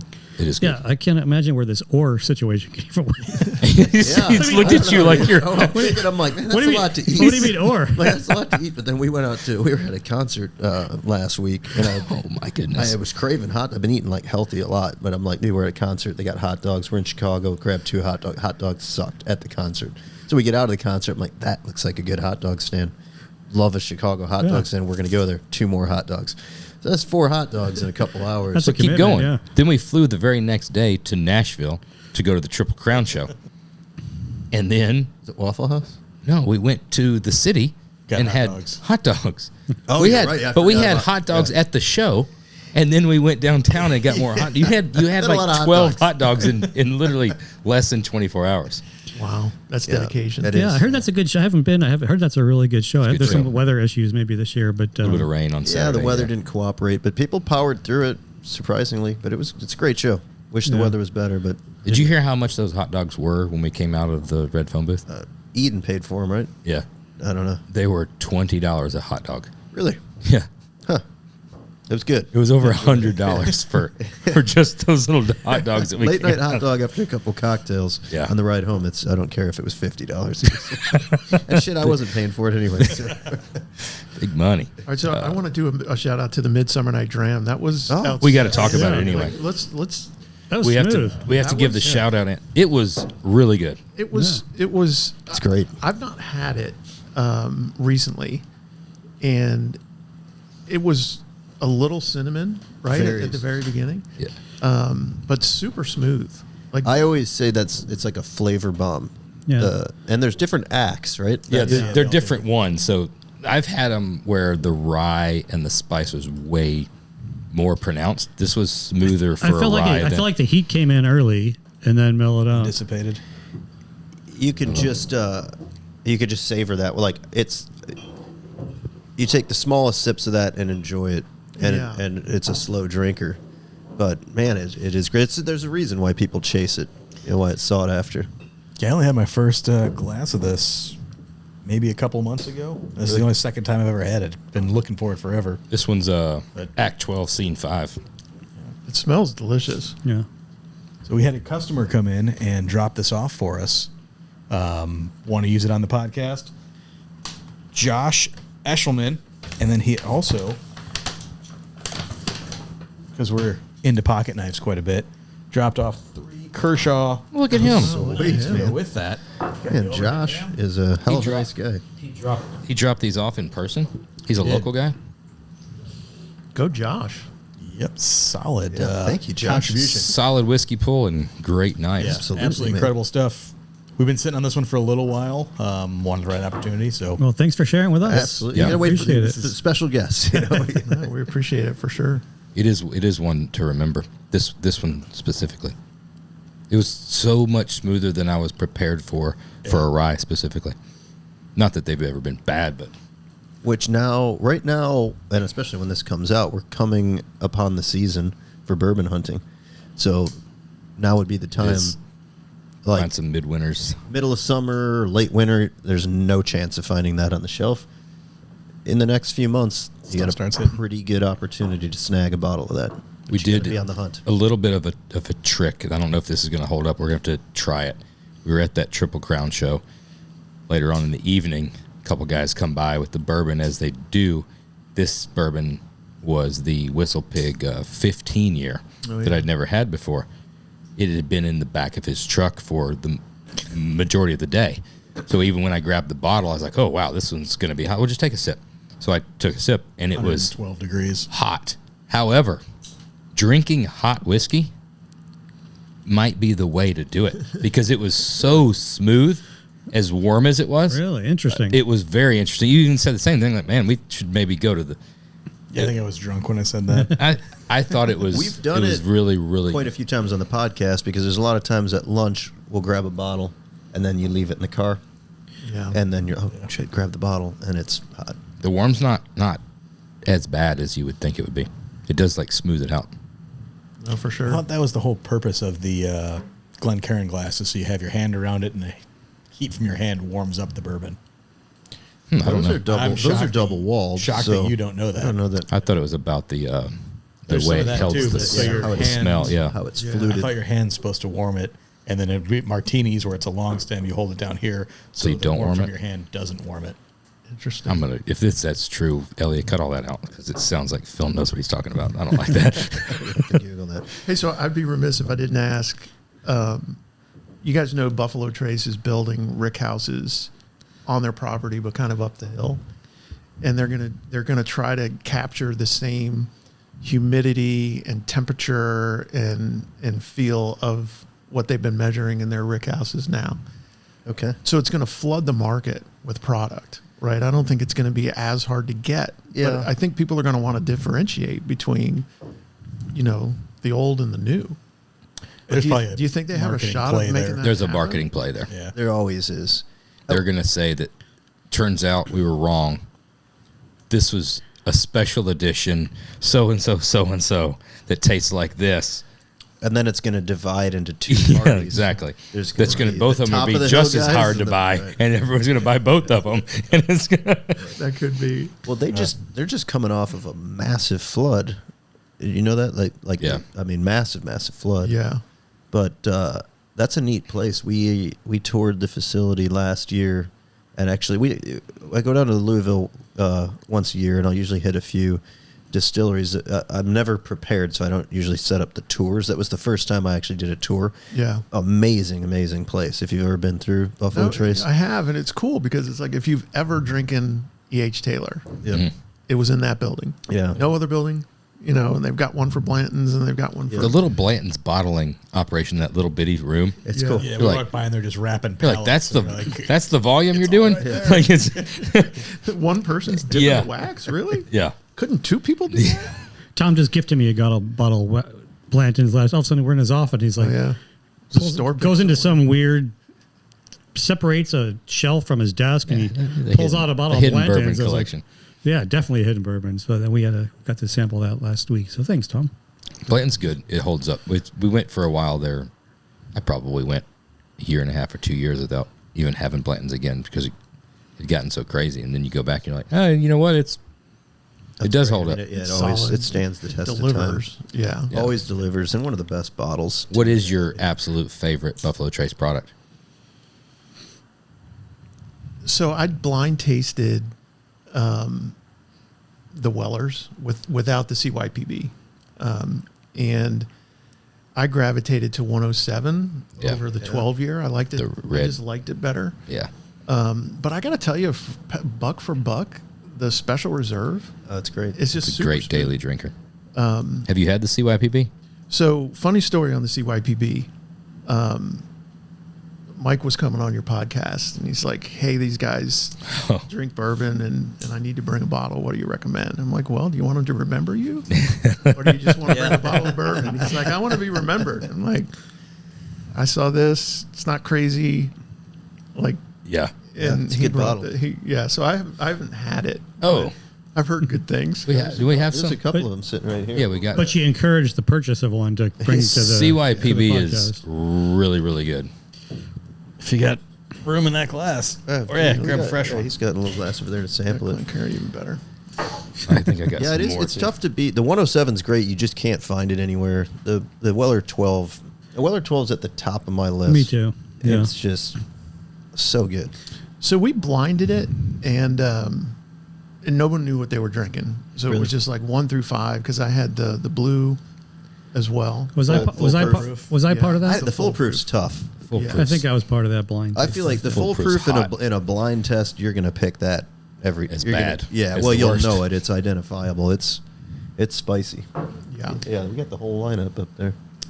Nobody has a single barrel yet. Orange one. I've got one. I do. I've got one, but I haven't opened it because it's the value of it versus like the reviews. That's really spicy too. It's hotter than the others. Yeah, it's very Yeah, hot. I don't know that it holds up to the 12 in my opinion, but there's a placebo associated with it because it's so rare. But it is good. Yeah. Yeah. Yeah, I've got one to finish out the color run, and then I've got another one to drink. But it's the same way. It's like, yeah, Yeah. then there's no point in opening it. But then I mean in the Pappy collection, it's tough to compete with. Like the Lot B 12 year is it's my all-time favorite out of any Yeah. bourbon out there. I think it's just always delivers. But People are until you proud drink of the it, though. 15 year, and then you're like, you know what? Yeah, Screw it. The well, 15 years. Yeah, the 50 they're all good. But that's that one- just that's yeah. special. They're special very only. they're very proud of it. Yeah. It's hard to find. Yeah. And then when you do find it, somebody is reluctant to let it go. Yeah. But then when you start drinking some of the 10 year is good. The old Rip, All of it's is good. But I remember amazing. the day back in the early years of like bourbon before it got popular. You used to go. It wasn't. You couldn't just grab bottles off the shelf. But if you knew the guy, they'd just give you a bottle. Like at any liquor store, it was readily You for could- retail. yeah, you could buy one What, of them. like $70 for a 10-year. Yeah. Yeah. 120 for a 12. We used to buy Blanton's at the Jewel, and you can get a 6-pack price, and it was like 20% off if you get 6 of them. So me and 2 of my buddies, we would buy a 6-pack and then split it. We each get 2, and Yeah. we'd joke like, "Oh yeah, it's amazing. You're never going to run out of this stuff." And then Right. fast forward a Yeah. few years, and you can't find it. Yeah. No. And I've got the gold, the straight from the barrel, Yeah. a bunch of different types. Yeah, you got a good collection. And at the end of the day, you just got to drink them all. You got to try them all. Like, Yeah. you know, You got black and red. yeah. Oh, you got Yeah. all of it. I told you, he's serious. Yeah. It's like anything you collect. You got to finish out the collection. Well, it's just, it's fun to look for. As we It is. as we travel, what happens is he goes, "I got a liquor store we got to go to," and he had researched like the local liquor stores or whatever part of the country in, and we take some diversion to some liquor store, and he's You never know. I mean, so that the thrills in the hunt. It is. Every once in a while, you just find something that's a little dusty. It just feels Especially when so you, good. like you said, the hunt. If you wanted to get on auction houses, whatever, and just acquire, you could pay whatever you wanted to pay. You can get on place. Right. But the walking in and you'd be like, oh my God, that's You serious? it's right there. Hey, Oh, and you went to the- absolutely. And you try to play Hey, all how much cool, for the- like you're doing so, like I'll just purchase this bottle. I've heard that it was good. I don't know if it is. It is just whatever you. There's a Some of that chance they're going to be like, gum, too. that's going to be $1,700 or $70. Yeah. You never Yeah. know. Remember we went to Canapa, and we stopped at that like just. I was ready to ship it all home. Random liquor store. The floors were uneven. You felt like it was falling off the side of the mountain. We walk in the back, and they had like 2 bottles of the Old Fitz decanter. It's a 12-year, 13-year. 13, yeah. Anything you wanted, pretty much. Yeah, and at retail, we're like, oh, I'll take one of those. I'll take one of those. And then you're talking to the dude at Cannabis Place, and you're like, if I give you like a bunch, could you like ship it back to me? I'll give you my address, because it was literally one of those scores of like, holy shit. It was good. Yeah, you can't leave without it. Right. Yeah, Old this is Fitz great. stuff. Old Fitz decanter. That stuff is great as well. Well, the new one, we killed the bottle at my house. What was it, the 8-year? Oh, Is that 13-year right there. It's a, If we're Is going to it be the new doing one, a some 7-year? it might be. Yeah. that's the bottle and bond one. Yeah, Yeah. That's a good stand bottle. up. It is. Really good That bottle. that red labeled decanter, that 13-year. That is. So that's a distillery only purchase. Yeah, that was a cool We had another. It was a gift of a guest. It's amazing, phenomenal, Awesome. phenomenal, fellas. It's been amazing. Appreciate it. Yep. Thank you for Coming out. making this special trip out here to do this in person. Thought it was very important to do it, 1, in person, number 2, both of you together. I think there's a lot of synergy there. It's good to see the both sides of it. Got the message out to the masses, to the people that are going to be like, why they do this? Why they do that? Now everybody understands why. Builders, go there, have a fucking good time. Reach out to SEMA, get your cars there. Exhibitors, if you're going to do that, bring it. Maybe you just don't have a good product. If nobody wants to come see it, maybe you don't have a good product. Make the product better. I didn't say that. That was Josh's mouth. That was Josh. Out of Josh's mouth. So another way to say it, I always like to say, if someone was giving away $100 bills, they'd find you. If you were giving away $100 bills, figure out what your $100 bill is, and people will find That's it. I want to say that's a better way to say Yeah, it. he speaks more eloquently than you. That's, I like that. Yeah, that's a fucking high bar there. Appreciate it. Thank you guys for putting on an Thanks, awesome gents. show, giving us the platform to showcase our wares, and Absolutely. it's been phenomenal for our industry and our business. So We appreciate No, it. you guys have been great partners, and you guys bring the noise, so we appreciate that. We Absolutely. look forward to many, many more. We'll see you again next week.